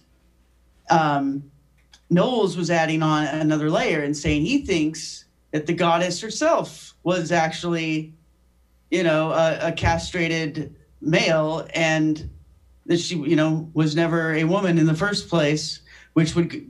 he's saying that about the goddess of like Mesopotamia, and that would go along with what seems to be the case with Cybele, because I found tons of myths, that are like her earliest myths, as I mentioned before, like the Turkish versions and stuff, where she's, she is a castrated male that gets kicked out of heaven after she's castrated, and then she comes here and gives birth to Attis, and then he gets castrated. So I think what he's saying there is that this whole thing about the impregnating a female that's not really a female, in a very unnatural way, and that's what makes it a virgin birth. And I'm not trying to demean the Christian story here, but I'm just saying, like, this theme comes up throughout a lot of different ancient cults. Well, yeah, and, it's the inversion of the Christian story, even if it's, I know it's prior in this context, but it's still the inversion. It's like no matter how far out we get, it seems like it all comes back to the insemination and the birth of the anal homunculus. I hate to say it, but that's we're not only looking for that information. And there's us three following your lead and doing our own research. There's the people in our chat doing the similar thing, and then you've got someone like Chris Knowles finding it ex parte to the whole thing. So it just keeps funneling us back to this this inverted sex magic of emulating birth without the female, and even castrating and elevating people to the highest goddess position as transformed males. It's just nuts. It's nuts. But doesn't that make sense of so much of what's going on in our world now? And it makes sense also of a lot of things that were said about ancient cults, ancient religions, that don't really make sense until you look at it from this perspective. So he was saying, those temples of Ishtar, where this is where money was invented, was people would have tokens that they would bring, or they would receive a token from the temple when they would bring in their bushel of wheat as an offering. They would receive a token, and that token allows them to see the temple prostitutes. And the temple prostitutes are, this is their way of making a sacrifice to the goddess and showing devotion to the temple. They're basically these sex slaves that live at the temple and service the people that make donations. So that's how money was invented. And I've written about that in the past. He says he thinks those temple prostitutes were all just men. And, wow. So I think this is really, I don't think he's wrong at all. And once he introduced that possibility, it all fit in with what I was already finding. I'd love to explore his thoughts on this further. It's a very interesting topic because at least a couple of years ago, when I first looked into those myths and noticed the similarity with the Greek myths, there was nobody saying that these things were related. And yet once you look into them, they're obviously related. Like the temple priestesses in the Mesopotamian version are called Gala, which means vagina or cup. And they're called Gali in the Roman version. And there's just so many other points of similarity that there's just really no doubt, one cult is a continuation of the other or a separate branch of the other, And you find when you look through, what are the accepted historians' works on these subjects, nobody mentioning that. So, once you put all this stuff together, you realize that the goddess herself is really a castrated male, and then she castrated her son afterwards, and that this was all emulated by the priesthoods of both cults. Then everything that comes from those origins, that's the source of many streams of tradition. You have to look at it from that perspective. Like, this is continuing the tradition of the worship of a goddess that wasn't really a goddess in the first place. And I hope it's not too politically incorrect to say that. I know that we're supposed to, just like they did, as soon as the person gets castrated, you address them as a female. But I don't think you can have a sensible conversation about this without acknowledging, without using the terms that allow everyone to know what's going on, what we're talking about here. So I'm trying to use plain English, but I'm not trying to offend anybody. But, they even treated this subject. There's a poem written by Catalyst about this Roman poet about this subject of the castration of Attis.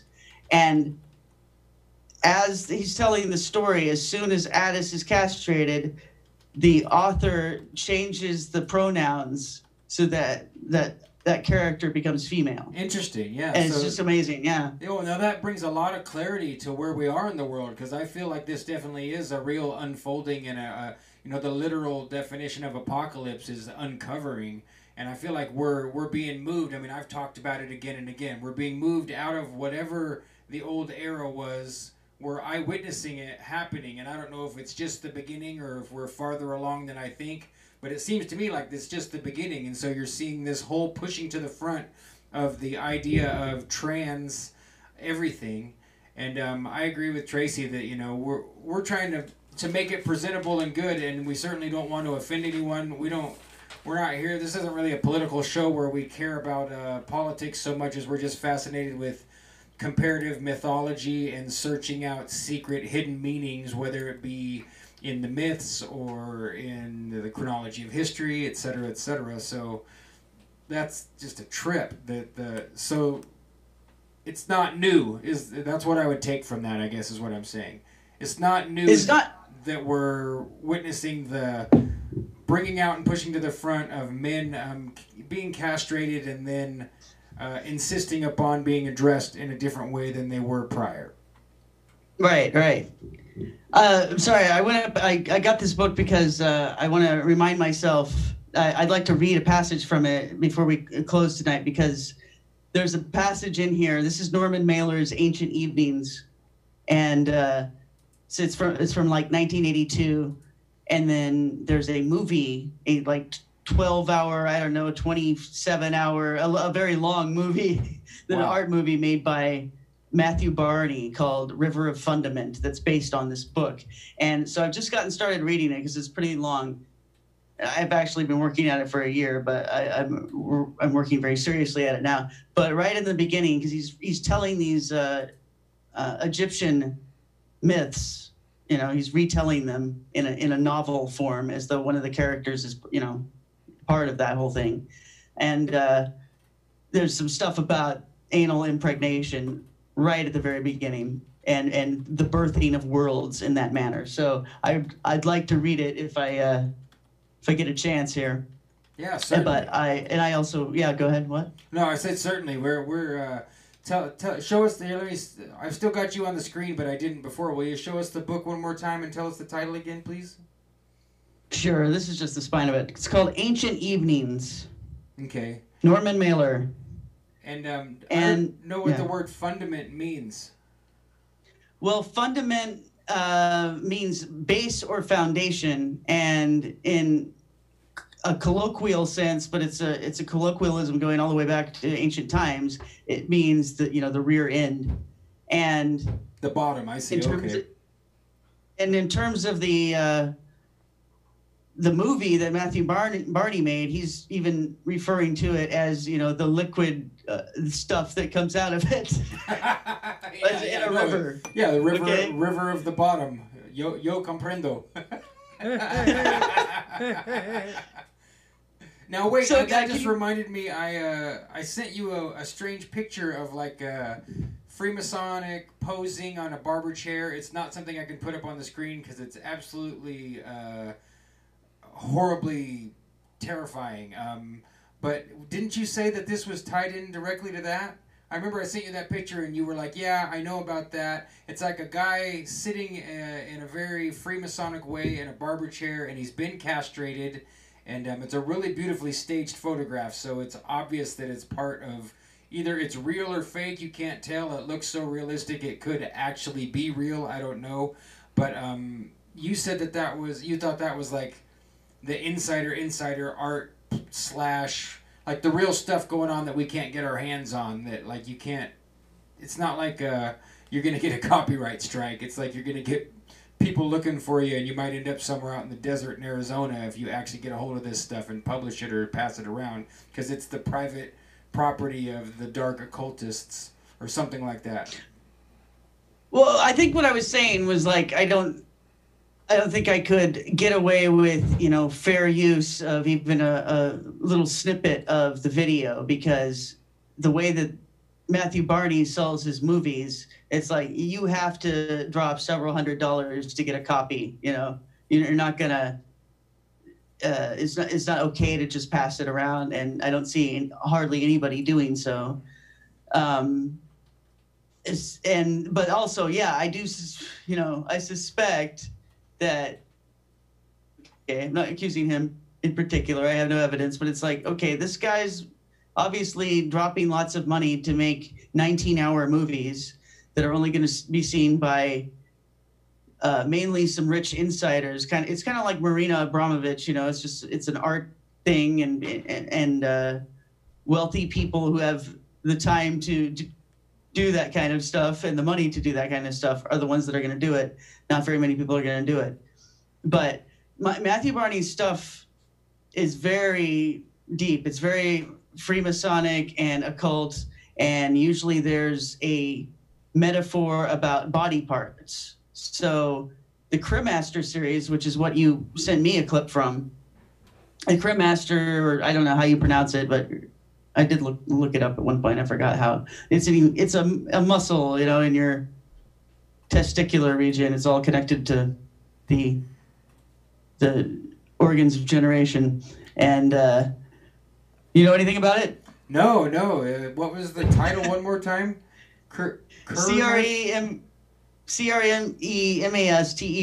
If you look that up, you'll learn about the movie series and also about the organ in the body. Well, I'm going to switch back to and what all it does. Huh. My safe search is not off, so I'm not going to type that in with the whole audience. You might want to, yeah. But I put I'll read just the tiniest bit for people here. Matthew Barney, born March 25th, 1967, American contemporary artist and director, works in the field of sculpture, film, photography, and drawing, and whose works explore intertwining connections between geography, biology, geology, and mythology, as well as themes of conflict and failure. Now, I'm not going to keep reading, but that's just straight from his Wikipedia page. So it sounds like it's a little deeper and darker than that, you know, to quote Z. Frank. It's just a little more complicated than that, right? Well, so the Crewmaster movie that you showed me, or you sent me a clip from, and I remember that scene very well. So it involves buildings in New York. Like, I think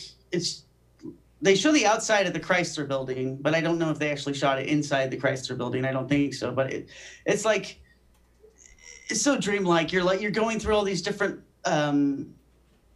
layers of the building that of course aren't really there.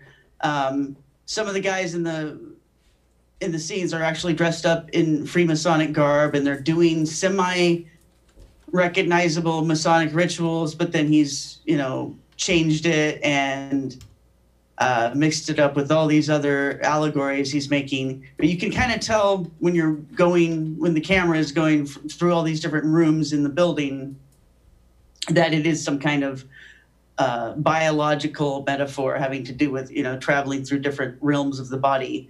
And then that scene that you were sending me a clip of is when this character is played by Matthew Barney himself, and it's given in the titles as the Entered Apprentice. So he, as though he's being initiated, you know, in a Masonic ritual, and he is wearing like a leather apron, and then they put him in a dentist chair, and they do something to him that causes a tooth. Well, first of all, basically his whole like rectum extrudes out from beneath him and comes out as like as though it were a hose, and then out of that some teeth dribble out. Wow. I mean, wow. What a trip. Well, yeah, I was so Matthew Barney's Crewmaster Cycle. Here's a terrifyingly strange picture that I have no idea what it means. I can't tell if he's a clown or a goat. It looks like he's holding a cigarette lighter. It looks like Pretty goaty. He's inside of either some beautiful fabric or some foam, or it looks like it could be a butthole. I don't know. I'm going to switch back to Tracy here and like very sparingly click through, because let me tell you, just typing in this guy's name and that word Crewmaster, you start getting what we call results, and they're not for the faint of heart, folks. Click daintily, click lightly, please, if you're sensitive. This stuff ain't no joke. one of the worst things I landed on when looking for this stuff was a whole bunch of images that are of this regularly performed experiment, regularly enough that there's books about it and specific supplies that are made for it. And so maybe it's just something that's done in universities all over the country, all over the world, where you hook up a mouse to this specific contraption, and you hook up its Crewmaster muscle to it and do different things to cause different reactions. It looked really, really horrible, no, even from Mr. the diagram. Ratto. No. Leave Mr. Ratto alone. Exactly. I felt really sorry for the mice involved. Yeah, any type of vivisection or anything in that realm has always really disturbed me. Like, let's not cut on stuff while it's still alive, guys, please. Yeah. Oh, also, one of the other topics, and I'll just mention this, and then I'm going to try to find the pictures that I wanted to show you, and I'm going to send them to you through Twitter. Okay. I mentioned Key of David. So this is a phrase that I first heard of in this context, reading an article by a woman named, I think it's a woman, Marianne Knox, Marion Knox. And I think she was even being interviewed by someone named Alana Freeland, who I've heard of in other contexts. So anyway, they were talking about people who have claimed to have been sexually abused in, government/Illuminati programs. And in this article, they specifically called them Rothschild Illuminati sodomic programming. So it's a specific ritual program that involves traumatizing someone with sodomy, ideally starting when they're very young, and ideally men, but they said that they were doing it to women too, or girls and boys. And that this ritual is called the Key of David. And so we've talked a little bit about this stuff in past episodes, having to do with the alleged light that is released, the energy from Kundalini that is released, and then it comes up as light through the spine and ultimately exits through the crown chakra of the head and causes what is metaphorically depicted as, a crown of light or a starburst, or there's various symbols that are used to supposedly to symbolize it. And, I have in my research found that does seem to be consistent. It does seem to be alluded to in a lot of we saw esoteric Western occult stuff. Yeah, we saw it in the Toth card. Maybe not last week, but the week before. And I think at that time I referenced it to who's the astrologer? He was always talking about it. Bonacci, Santos Bonacci. So yeah, that's evidence of it being in more. If I can find things in places that either don't correlate to each other or don't necessarily agree with each other, but they still find the same thing, to me that's a solid lead. That's the beginning of finding out some good research. So. Yes. Okay. So there's that, and then. So that's like conspiracy people saying that, and they say it's called the Key of David. The ritual is called that. Okay, so I started looking for that again just so I could talk about it on the show today. I started looking yesterday, and I came across this website, and I'll just go ahead and start sending you pictures of it. See, there was a PowerPoint on it, and each card of the PowerPoint just had the most fascinating things to say. So I'll send you one of the pictures, and then maybe you can find, because I put the URL up there, maybe you can find the website itself, and then you could just start clicking through the PowerPoints. Paradise.com is the website, but where the actual presentation is, I put in this this picture that I just sent you through Twitter. Okay. Let me get. I'm gonna go ahead and put that picture on the screen here, just so people can see it, and then I'm gonna go. Actually, I'm gonna go back. Pardon me. Is it bear, like BEAR, Tracy? Yes, like the term in the homosexual community for a big, fat old man who likes little boys. Or likes young men. I mean, it's not always someone doing something illegal, but that's the term. A guy with a big belly, basically, is what I've heard it. A jolly old man with a big belly who is gay. Yeah, well, I guess you don't even have to be old necessarily, but this is what my understanding of the term. Truck driver is like the stereotypical idea of like the gay truck driver is the guy. To me, that was the ancient cliche. So do you have the image on the screen there? I did, but I changed it trying to search, so I can put the image back here. No, it's fine, because you go ahead and try to search, and while you're doing that, I'll just read what's from that one image. And you said it was paradise.com? Like BEARADISE? Oh, it's BEARIDISE.com. And then /presentations, and then I'll tell you more when you're ready.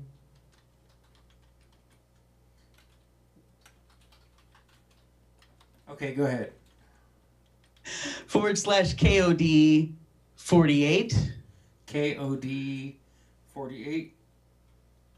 Yeah, and then try /IMG 32.html. All right, let's see how good my... No, I've got it typed in here wrong. I'm sorry. Go ahead and read, and I'll try that again, Tracy. All right, well, okay, fine. Yeah, somebody's Paradise, BEARIDISE.com /presentations /KOD 48 /IMG 32.html. IMG 32. And what it says on, sorry, go ahead. Should be it. Oh, it's because I've got it in quote marks here. That's why. No, don't do that. Oh, I started just trying to find Paradise that way, so this should fix it as soon as I get rid of that. Ta-da! So, yeah, his... Nice. All right, let me fade you over here, and there we are back on task. Just to be clear, this is someone else's website. I did not write this. Yeah. Key of David is homosexuality. It was key to David being a man after God's heart. It was key to David meeting Saul's servant. It was key to bringing David and Saul and King Saul together. It was key to David's family estrangement. It was key to kindling Eliab's fury against David. It was key to knitting David and Jonathan's souls. It was key to Jesus and the disciple he loved. It is key to Jesus carrying it to Philadelphia. It's Christ's key, the root offspring of David. Wow. So... That's a little different than I learned it.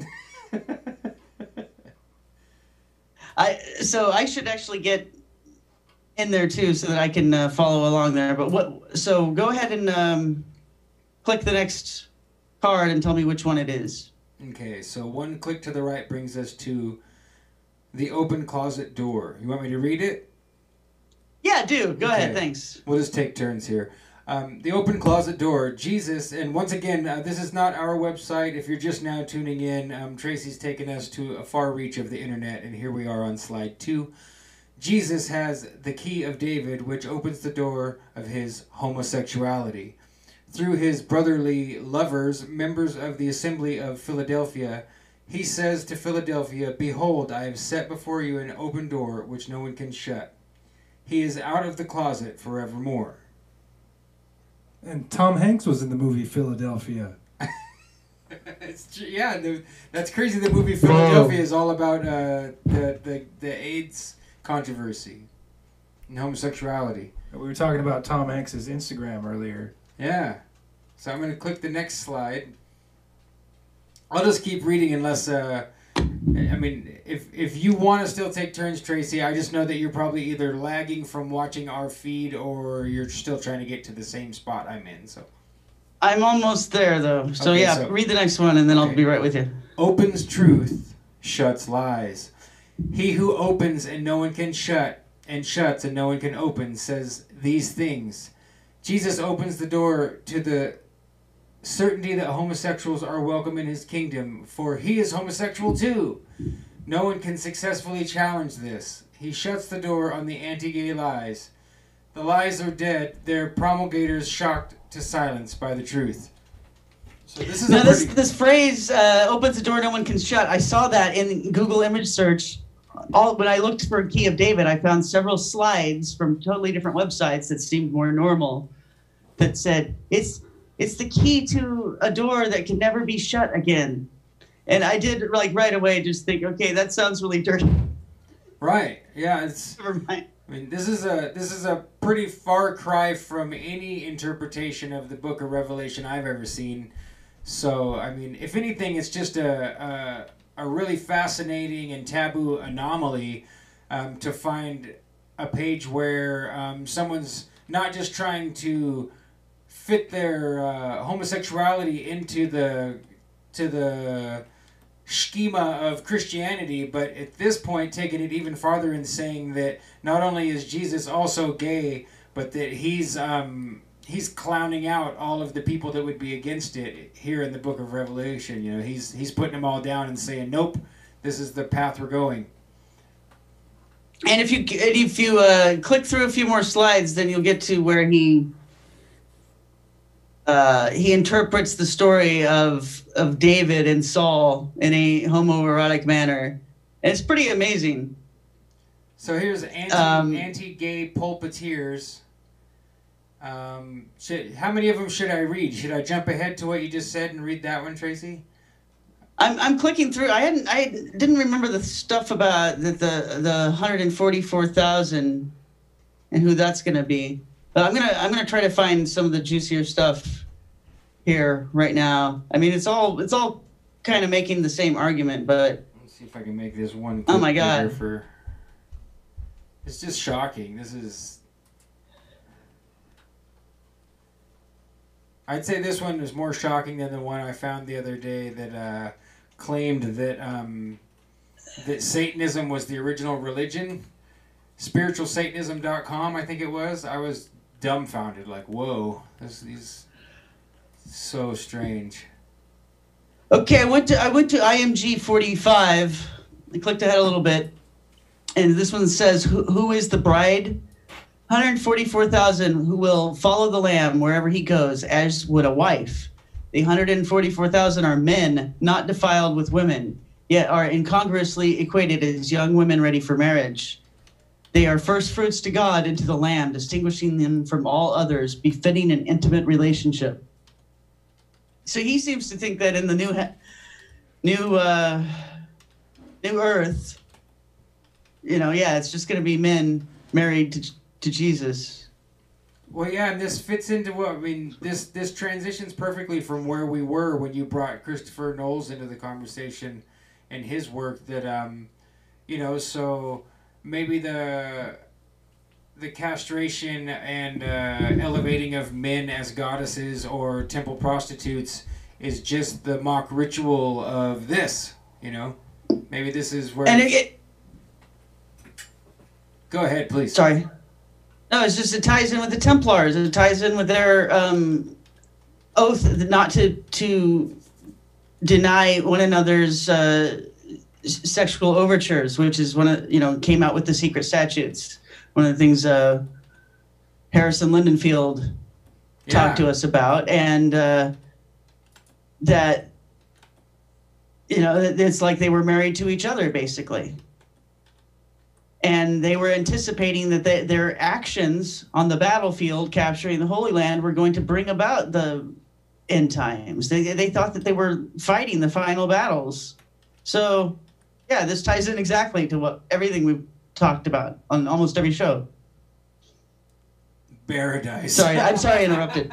Yeah, you're on Paradise. I mean, well, I'm sure most people that find this, they just have a laugh and click off of it, but they don't have the fundament that we have. I need to get to the stuff about David and Saul, because it just read like a gay romance novel. It was so amazing.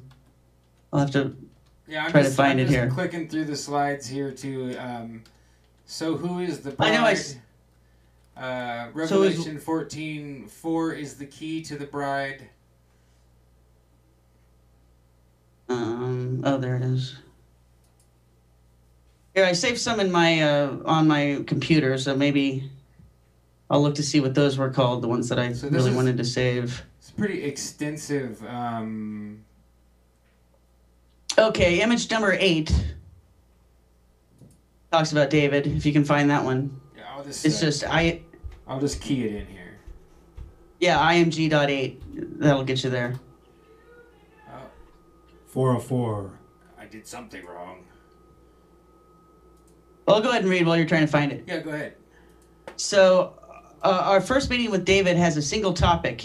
How good-looking he was. He was ruddy, with a beautiful face, and goodly to look on. God said, "Arise, anoint him, for this is he." The Spirit of God came mightily on David from that day forward. David was the man after God's heart. Quote, the man after God's heart. Then something amazing happens. So you found the slide? Yeah, I'm on the slide now. Okay, Saul's troubled. I'm clicking ahead to number 9. Immediately after David is anointed, the Spirit of the Lord departed from Saul, and an evil spirit from the Lord troubled him. Saul's servants said to him, "Command us to seek out a man who is a skillful player on the harp." It shall happen when the evil spirit from God is on you, that he shall play with his hand, and you shall be well. Saul told them to do so. Quote, "Provide me now a man who can play well, and bring him to me." Clicking to number 10 here. Go ahead, please. There we go. What is Saul's trouble? The servants knew he'd find relief via a, quote, skillful player on the harp. How? They were familiar with this problem. The evil spirit that was troubling Saul was guilt-riddled lust for male sexual companionship. Playing on the harp is a euphemism for masturbation. The story continues. Slide number 11. Here we go. Servants offer help. They want a skillful player in the hopes Saul will get over his unnecessary guilt. Quote, "One of the young servant men responded, saying, 'I have seen David, who is skillful in playing, a mighty man of valor, a warrior, prudent in speech, and a handsome man, and the Lord is with him. This man knows God is a skillful player and has traits valuable to Saul in seeking a male companion. But David's good looks underscore the intent. It is a 1000 BC personal ad.'" Oh.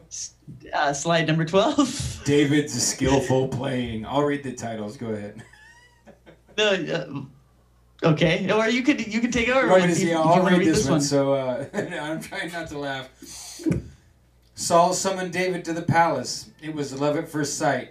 David came to Saul and stood before him. And Saul loved him greatly, and he became his armor bearer. It happened when the evil spirit from God was on Saul that David took the harp and played with his hand. So Saul was refreshed and was well, and the evil spirit departed from him. David's skillful playing and pride in himself relieved Saul of the terrible guilt of his desire, but only for a while. And here we are to... I think you can see where this is going, guys. Yeah, it's kind of scary. I mean, I know this story pretty well, and I never imagined it being in this light. And, of course, it makes me think of Leonard Cohen and Hallelujah, too. So, David, and I'll read another one here. David and Please. Eliab, I'm just going to say Eliab. David is sent by his father Jesse to the Philistine war front with food for his 3 brothers. The eldest, hunky Eliab, says, "I know your pride and the naughtiness of your heart, for you have come down that you might see the battle." David says, "What have I now done?" "What indeed? He was sent. 3 of his brothers are Saul's soldiers. He is the king's armor bearer. Why not see the battle? Because David's naughty godlike heart likes to look at the men writhing in combat. And pray tell, what had he done before? Had Eliab, noted for his magnificent looks, personal experience with David, or given David flack over Saul, or perhaps the young servant?"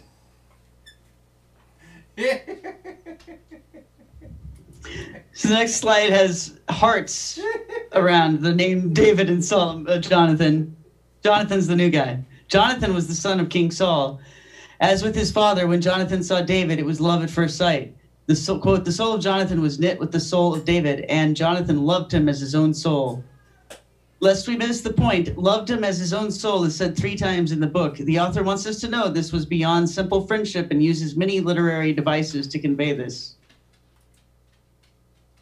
Oh my goodness. Next slide. Jonathan strips for David. Jonathan did not just give David his allegiance, he gave him his naked body in an unprecedented act. Quote, "Then Jonathan and David made a covenant because he loved him as his own soul. Jonathan stripped himself of the robe that was on him and gave it to David and his clothing, even to his sword and to his bow and to his belt."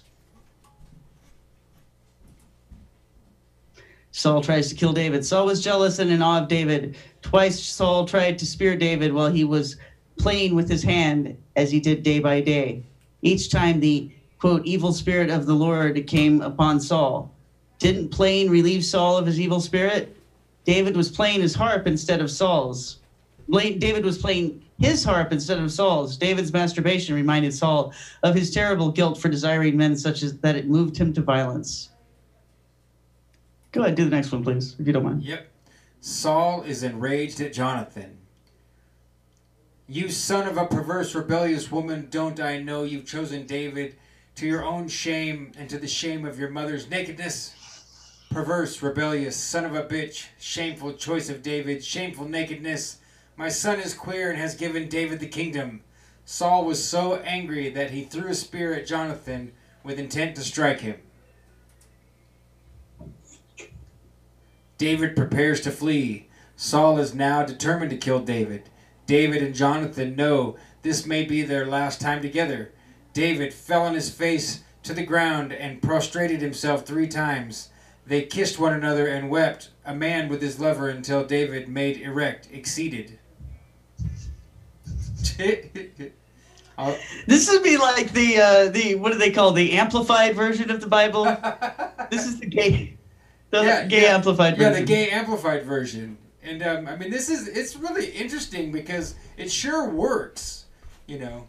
It sure works to add the absolutely homoerotic take on this, because the poetry and the prose and everything, along with the actual content of the story, it's not like it's a stretch. Like you'd like to think, oh, that's a real stretch, but it unfortunately does not seem like that much of a stretch.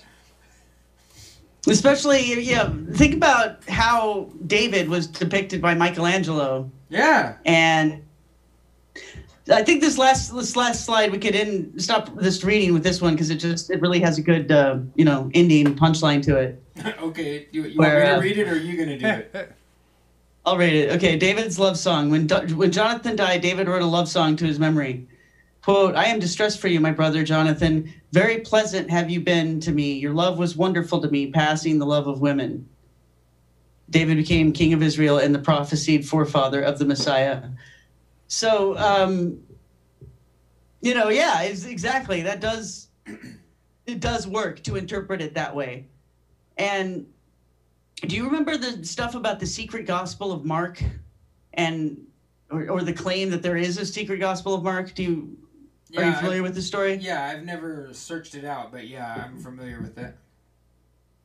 So I discovered recently, while I was looking for the Mark Hoffman stuff, that this guy who wrote a book that I thought was really great called Morton Smith, and he's dead now, but he wrote this book called Jesus the Magician. Well, he's the guy that discovered the secret gospel of Mark. But a lot of people have theorized that he's the one who forged it. Wow. And, that it's fake. So that's an interesting subject to delve into sometime. But, people just thought he made this whole thing up. And the whole thing about the secret gospel of Mark is it's alluding to the idea that there's a secret ritual that Jesus did that he only taught certain disciples, such as John, who's described in similar terms to the way Jonathan is being described here by David, and he's the beloved disciple. And then another thing that's similar with this story that's in the secret gospel of Mark is a story that seems to be telling the story of Lazarus, but it tells it in a much more homoerotic way and talks about him being naked, this young man, being naked with Jesus, and then them spending the night together, and then he runs away in a loincloth. Anyway, it's all in the secret gospel of Mark, and that was the interpretation that Morton Smith put on it also, and that's really the only interpretation you could have for the material that's there, or I think so. So you kind of either have to think it was either forged by this guy or some other guy, or it's a real document that's been floating around. It doesn't mean it's a real scripture, but it wasn't forged in modern times. It could anyway. It could actually be old, is what you're saying. It doesn't mean that it's canonical or even extra canonical, but it could actually be old. Another piece of all of the Gnostic writing is thought of that way. There's endless debate. That no one agrees on anything. Even the word Gnostic cannot be agreed upon. And I mean that literally. Like the most guys that are really good and exceptional, guys like Alex Rivera and the people that have been working for 30 or 50 years before him to look into it, they all disclaim the word Gnostic almost as a group preliminarily. They're like, all right, so we're Gnostics and we're going to talk about Gnosticism, but Gnosticism doesn't mean Gnosticism, and let me tell you why. That's how most of the pages you land on start. Is that they... Yeah. So, So this is... yeah, I think... Are you working on something to publish that's relative to this? Is like some Plus Ultra posts? The most recent post that you just did is not behind your paywall, right? That's just out. You can just find the link and click right to it.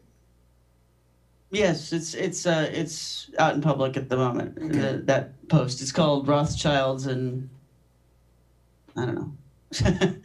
it's one of the most recent posts there.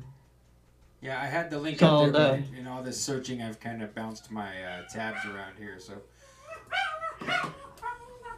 Frodo, Come here. Jim's dog is coming to talk to us. Hey, buddy. If you guys haven't seen the Jim as Dr. Doolittle meme, then you need to scroll through the Discord or ask somebody to repost it for you, because it's great. We've got a variety of pets here. There's even some goldfish right over there in that room. Yeah. Hey, I need to go get some water, guys. Go ahead. We've got you covered. Cool. We can ruminate on the Paradise Lost. Oh. That's insane. It is insane, and I'm glad that it kind of randomly came up, because it allows us to show that that we're open-minded and able to address and confront these things. I felt bad earlier because I said something that seemed negative, but really it's just because I'm not gay. If someone's gay and they're reading that and they take heart in it, I don't have a problem with that. Everyone's path to or surrounding their spirituality or God is very much their own, so it doesn't... Definitely their own path. Yeah. Your own path is your own. Yeah, everybody's relationship spiritually with the world is private to whatever degree, unless you, this guy, whoever's doing this, I would say is bold to not just keep it to themselves, because it's about as controversial a thing as you could do, is to reinterpret not just the Old Testament, but all the way up to Christ himself as being something to do with male homosexuality. I mean, that's far out. I never imagined such a thing myself. So, are you still there, Tracy? I'm here. Yeah, I probably have to tend to some family stuff here soon. Yeah, you're fine. And we started a little bit late, but we may be able to just wrap it up. You want to call it, Jim, or you want to... Hey, SB. What's up? What did one eyeball say to the other? What's that? Between you and me, something smells.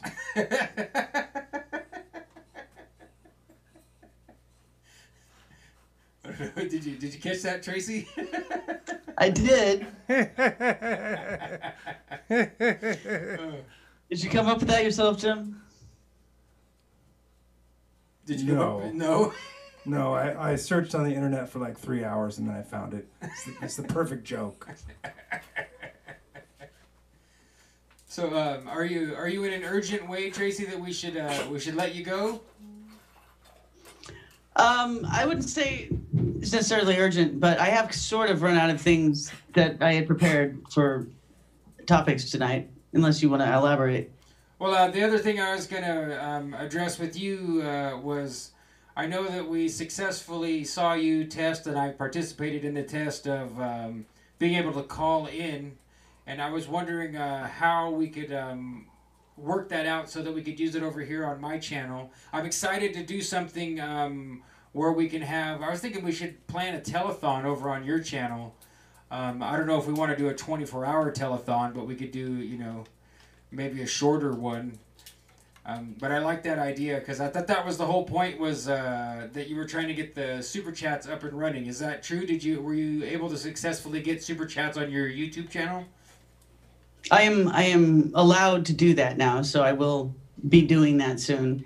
And yeah, we could see if there's a phone number that's associated with your Zoom. I think maybe they have a different number for each meeting, but I think there is a way to call into these meetings because then I could use my Skype as a phone to call in, and then I could probably integrate the calls that I get through Skype, because that's a Skype phone number I was using. Right. So we could just have a three-way there. Yeah, we could daisy chain Integrated into the calls together. Exactly. It's the holy and righteous way to do things. Chain of daisies. Good Lord!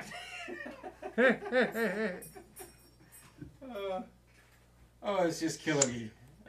Oh, I did. You know what? I found the Dat Boy Michigan J Frog video. I had downloaded it, so I found it in my archives. I've got it sitting on my desktop here, and maybe I should just put it back on the internet or put it on my website and send you the link so that you can.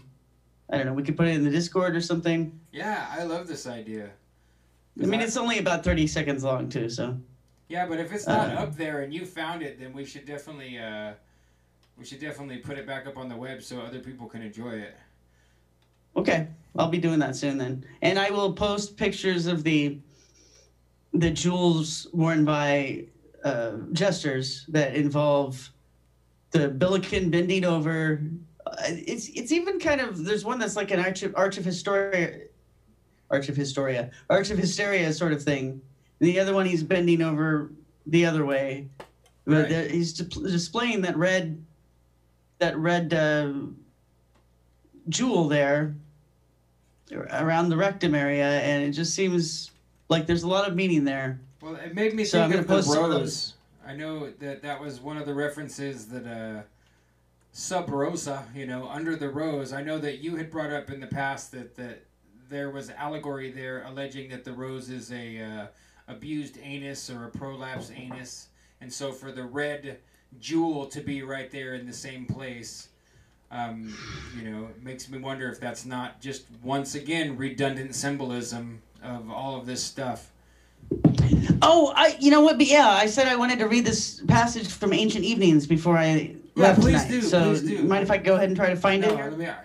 I'll. Put down the microphone and I'll look for it and go ahead and talk. Yeah. Okay. So, which I forgot the author, but the book this tied into all that evidence that we were so carefully looking at, River of Fundament, and Norman Mailer is the author. Matthew Barney's the artist that made the movie. There we go. Norman Mailer and Matthew Barney. So, and Tracy's gonna find a passage and read aloud to us. Lots of reading this week. Makes me think maybe we're getting a hankering to get back to a Twyman reads while Jim and SB create some kind of art, or I'll finally finish my picture. Art and listen. Yeah, is that what it's called? Art and listen. With 3 more hours, this will be done. 3 Yeah, I hours. just need 3 more hours and I'll have this finished. It's the. It looks done when you hold it sideways. Yeah, it does look done. Maybe that's all. Is it a landscape? Here, I was gonna put 3 more hours into it, and all I had to do was turn it sideways. I think it's upside down though. Yeah, this is Ozzy Osbourne fully proselytized and fervently preaching the apocalypse. Turn it the other way. I want to see the This way? right side up. Yeah. Whoa! It's breathtaking. You think that's? I think that's. Yeah. Yeah, You there's just need something over there. probably more like 30 hours. A little bit over there. We're gonna need 10 shows to get Need this some done. some glitter glue. At least it's not big. This I'm gonna drop it. is not big. I could drop it and break it, and that would solve the problem. I'd say it's broken, throw it away. Ugh. No, I think if I was going to finish a painting, if we were going to go back to reading, I think either with smaller brushes and fine acrylic, or with, what do they call those things? Oil pastels. I think this is the one that's probably much closer to being done. Now, if I hold it that close to the camera, you can see the mistakes, but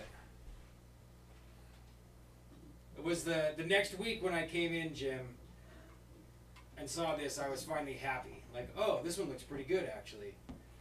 Looks like Grichka? Is that his name? Or is that Grichka? I don't remember. I think Igor yeah. Grichka, right? Yeah, I think so. I guess I can actually paint. That's kind of disturbing.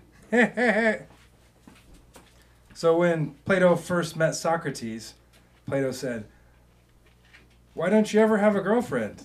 And Socrates said, "You ask too many questions." I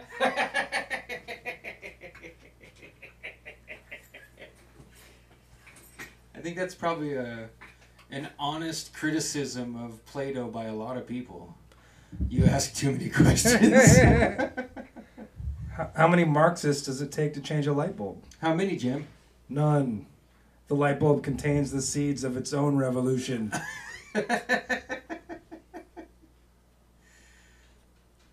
All right, go bring us some more jokes. Two behaviorists have sex. One turns to the other and says, "That was good for you. How was it for me?" I get it. All right, are you ready, Tracy? Tracy's appearing ready, folks. Yeah, I think I'm ready here. So this is telling the story of the combat between Horus and Set. From a person who supposedly was there. These are ghosts talking in the afterlife about it, by the way. Okay. So Horus's face was like the disembowelment you see on a battlefield, because his eye had just been gouged, I think. Still, he came forward to close with Set, but the older man stepped back and took off his breastplate so that he might be more comfortable when grappling. Horus did the same. In another minute, both were naked. Since each, for his separate reasons, wished to fight in the marsh, they were soon off the field and into the swamp. But as they entered the mud, Set turned to all who were watching and revealed a mighty erection. It stood out like a branch strong enough for a man to climb upon. Even the followers of Horus offered up their approbation, for it was a mark of great merit to have an erection in combat. That spoke of true bravery, since combat was obviously his desire. To show agreement, Menenhetet, who's the person talking, the ghost now talking to the narrator, now separated his robes to show his own phallus. I might as well have been struck with the shield of Set, for Menenhetet presented a stout knob and shaft. I pretended not to notice, but began to feel fatigued as if I were in combat myself, and my lungs and liver shook. A curious remark if my caw, like any other, was without the substance of liver and lungs, but then I realized that my canopic jars were vibrating at my feet. Hold on a second. You are nearer to a comprehension of Ket Netter, murmured my great-grandfather, and covered his thighs. Contemplate the shame for Horus, he said. Having been shown once to the gods with his smashed face, he was now twice exposed. His lower powers were puny. Quote, "Look upon the future, God the living," cried Set, and threw a handful of mud into Horus's face. Blinded, Horus, in a vertigo of elbows and knees, went tumbling over a stump into the swamp water. Immediately, Set pushed Horus's head and shoulders into the muck. Now the boy's arms had to be used to keep his nose above the water. His weak legs were up behind him on the stump. Down between his buttocks rammed the hard phallus of Set. And "Oh," said Menenhetet, "what an entrance." Lava was ready to boil. The Nile prepared to froth. Isis turned paler than her bark of papyrus, and Osiris became transparent again. A scream went up from Horus like the wail of a mortal boy, while Set was throbbing with pride. As he held the separate cheeks in his separate hands, he singed the boy's shoulders with the fire of his breath, and made ready to take entrance. No god dared to speak if Horus was to be cleaved. For this wasn't a buggery, the sports of your boyhood,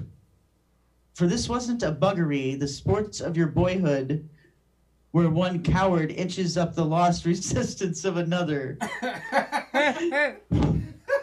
Here was one of the great gods entering that male womb where time is buried. "Womb," I stammered.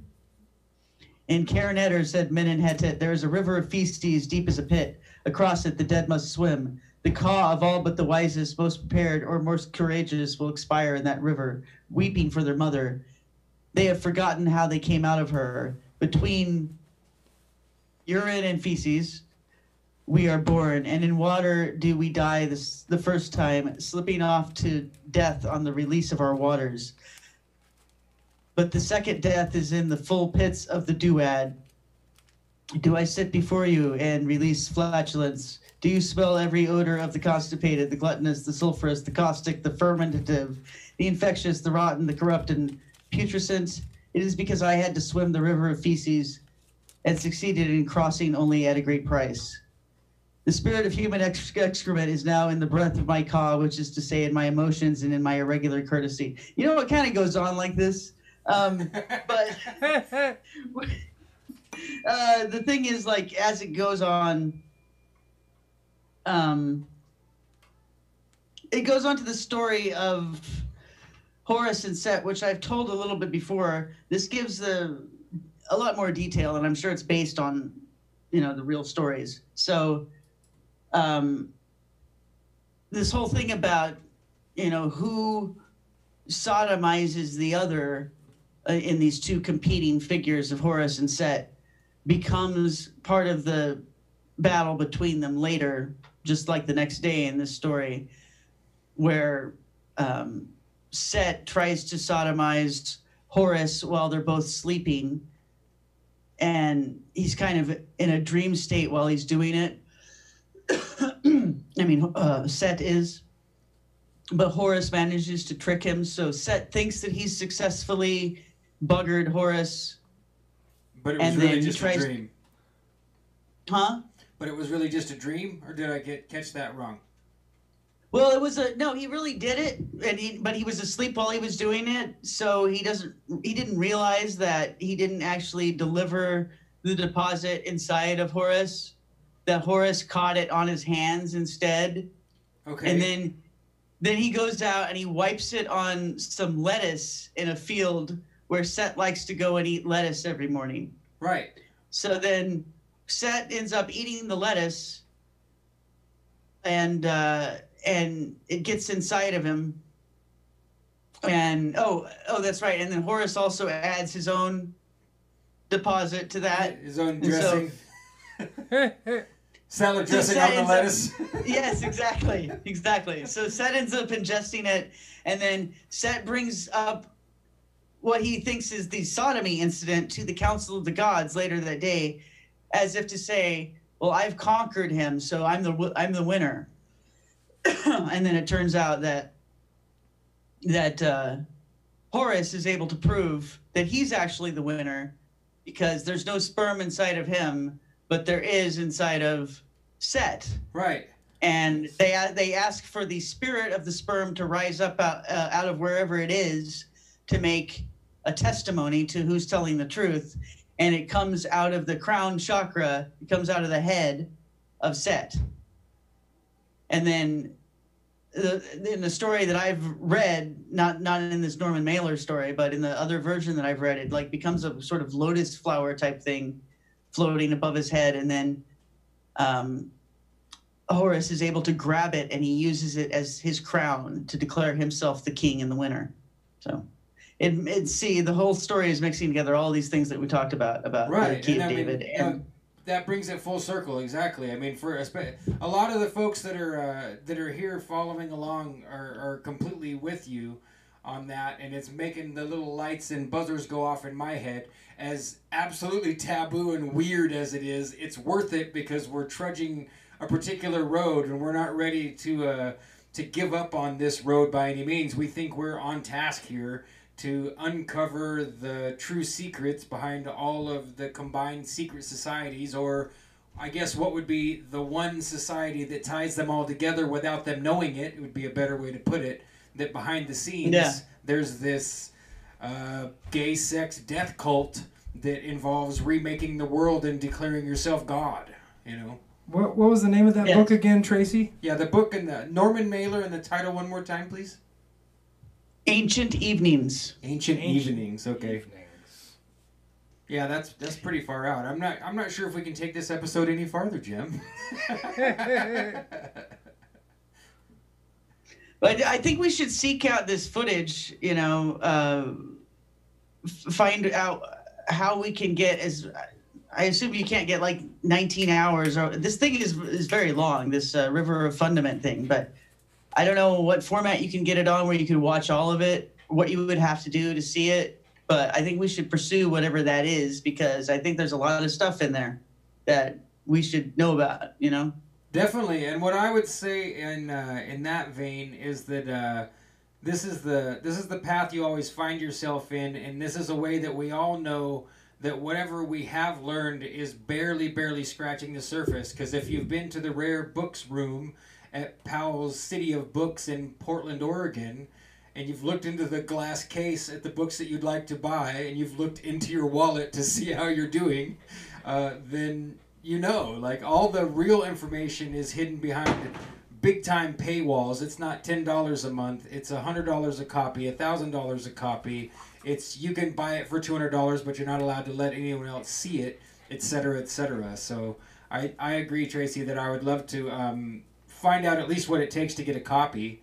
I'm gonna definitely. I've never heard of this guy until you pointed him out to me that day. That was probably at least 3 or 4 months ago when I sent you that picture of the barber chair and everything.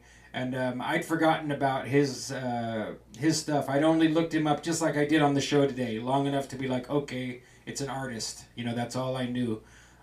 So I'll follow up with him, and we'll at least find out what it takes to get a copy of the movie and see if there's any way to make it feasible. So.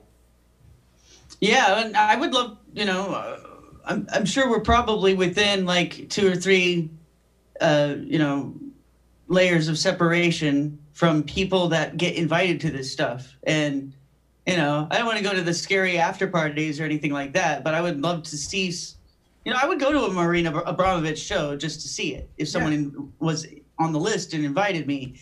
And the same thing with Barney. I would love to see this stuff. I know that Kanye West showed up to one of the premieres, and a lot of celebrities show up to these things. And, you know, I'm sure between the 3 of us, one of us probably knows someone that gets invited to these things. I'd love to pursue that at some point. Oh, absolutely, man. Because I think we belong in the audience for some of the people that would be able to actually interpret this stuff. I agree wholeheartedly. And if you're out there quietly, silently lurking, you can always go out of your way to send something to Tracy's P.O. Box or hit us up with any kind of correspondence that you like. I wouldn't avoid going to an Abramovich show or anything like that. I feel like that's how I got to where I am, you know.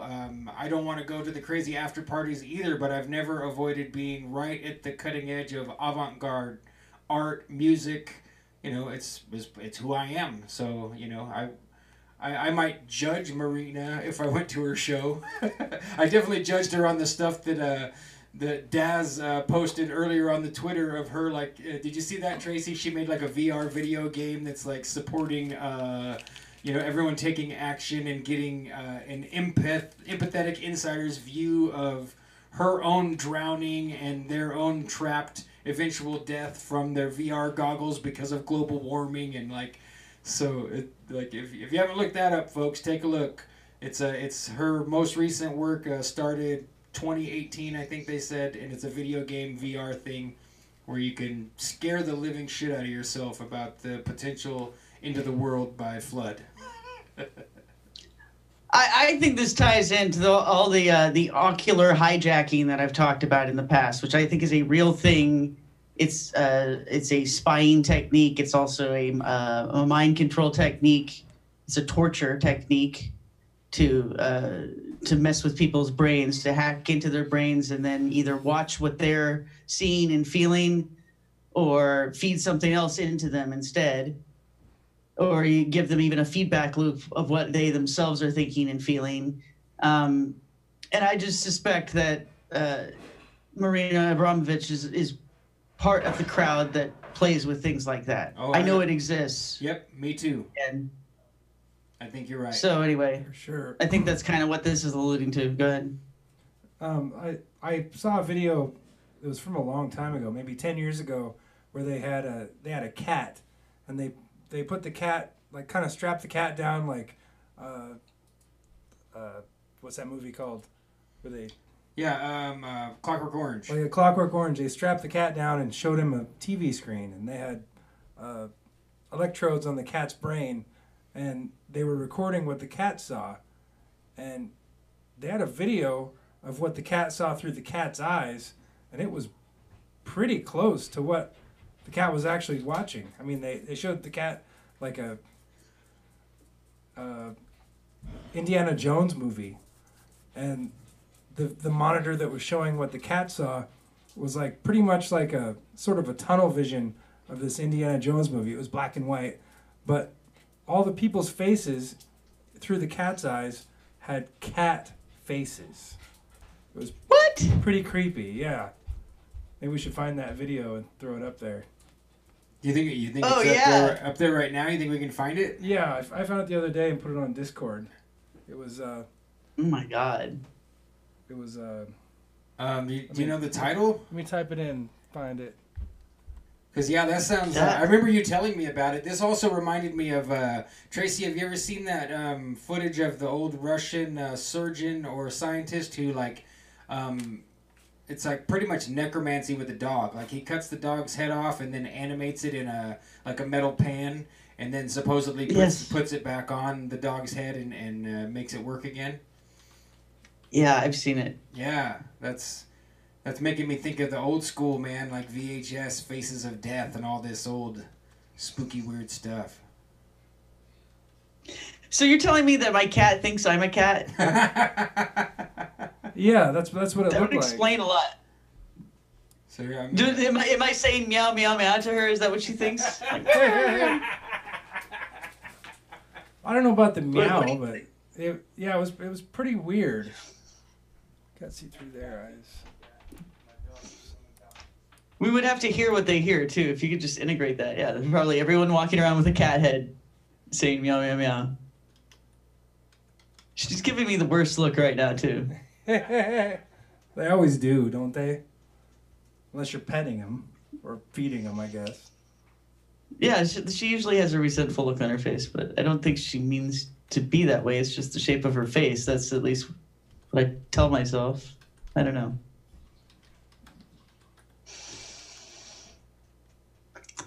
That's freaky to think that the cat thinks that I look like a cat and that everybody looks like a cat.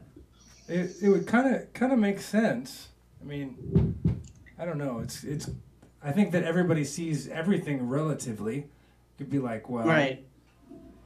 I parked my car and it wasn't in the orange paint zone or the yellow paint zone, and somebody else will see that it is, but it's all pretty relative. I think I found it here. Let's see.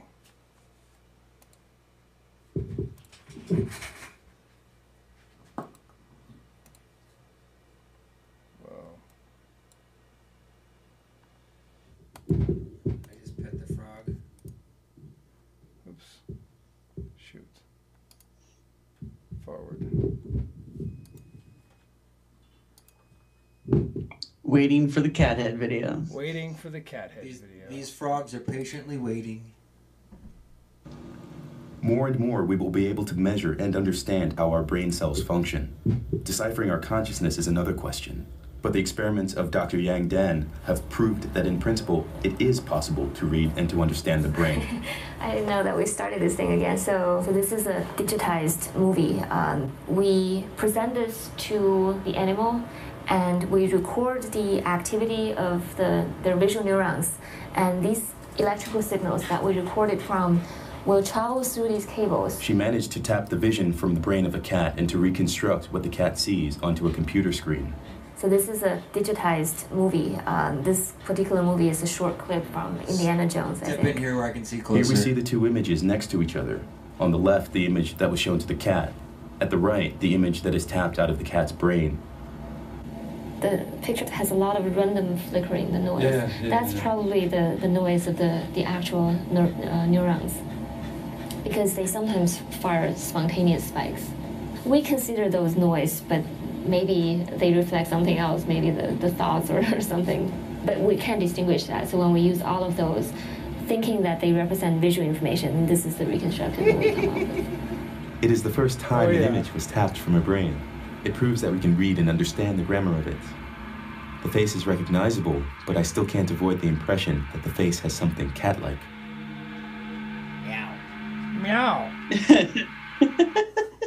Trippy. Oh, is there more? Is there more of it? Is there like a whole documentary, or is that just the only clip you found? Or I saw a documentary about it was like future tech, and so they played 5 minutes of all kinds of different things, and I think there might have been a little bit more of that one, but it seems like it was from 10 or 15 years ago. Sorry. No thanks, YouTube. We don't want to try a free trial ever. Thanks. But yeah, that's crazy how much they zoomed in to really get the effect of the upward slit. I mean, of course, we have to wonder if they're just feeding us crap, as usual, Is Kappy really dead? Do cats see cat faces? Who knows, right? But I mean, what are the odds you think Kappy's still alive? It may be in some sort of a witness relocation program. Well, yeah, we talked about that earlier, and to bring it full circle, like the idea that he was fulfilling some kind of a contract, or that it made me think of Ayn Rand and and Mount Analog / Galt's Gulch / everyone's disappearing to the secret place. I really hope that that Kappy didn't qualify or qualifies and we didn't. That would just be very confusing to me. I mean, yeah, that's true. if Kappy gets to go to Mount Analog. I mean, don't get me wrong. I'm perfectly happy to be here doing Picture Show. Don't misunderstand me out there. I'm perfectly happy to be here. But Kappy doesn't seem like now. David Bowie, that seems like the guy. Like went through all the steps perfectly, performed the beautiful ritual of his whole life, and said, "Ta-da! I'm going to announce my own death on TV, and now I'm going away to the secret place." Or Michael Jackson, Prince. And Dave was talking about him on TV. Yeah. That guy, Dave, yeah. Wow. Looked like Michael. Sounded like Michael. Maybe we'll have to bring it full circle for a show of who we think made it. Who's already at Mount Analog? That's a good question. We were talking about it in the chat earlier about how what is Trump's Mar-a-Lago? Like maybe Plus Ultra is where Mar-a-Lago is like the lobby for the Plus Ultra sort of. That's where the adults get their pin. Yeah. And then somebody picks them out. The hotel is actually the lobby for the real Mystery Babylon. Yeah, that's well, I think we're gonna have to. I think we have to call that a show. These are all great topics for either next week or for. Oh, hey, Jim's getting ideas here. Before we go, I want to symbolically put a little bit of money in the pig here, and I want to urge you guys to go down to Homunculus to Tracy's Zazzle. Yeah, go get your Plus Ultra merch. It's +_ultra_ club on Zazzle.com. And there's now you hold the homunculus. Homunculus! I should have some money. How many monies do you have? Do you have enough to buy your own Get yourself a Plus Ultra hat? Now the scrolling hat that Jim has is not yet available. We're going to look into seeing if we can get these in bulk, if we can get them stylized in a more Plus Ultra Picture Show fashion. But this money that's going into the pig is for, it's to be determined in the future. This is our... it's going to add to production values and yeah, maybe on the road stuff. Yeah, maybe we're going to go all meet at a museum that's halfway between where Tracy is and where we are. Who knows? Maybe we'll have a meeting where everybody could come together. Maybe this is the money that buys us access to A River of Fundament. The movie. The movie. But yeah, you guys should visit Patreon if you'd like to and add to that fund. And maybe we could figure something out where we could all get together and have a camping weekend or... Yeah, I agree. So plusultraclub.com, come join us behind the paywall with Tracy and find out a whole bunch of things that you don't know because you're not in there yet. If you are in there, we'll see you there. Like, share, subscribe, or do. There's always Patreon for Gemini. That's at Sonio, Patreon/SEWNEO. We love to get new Patreon, either one-time donations or the small monthly donation. And... Boy, Tracy, do you have anything else you wanted to say? Not at the moment. Thanks, everyone, for watching. And, yes, please join plusultraclub.com. Yep. So let's give everybody a bye. Thank you. Okay, bye. Okay, bye. See you next week.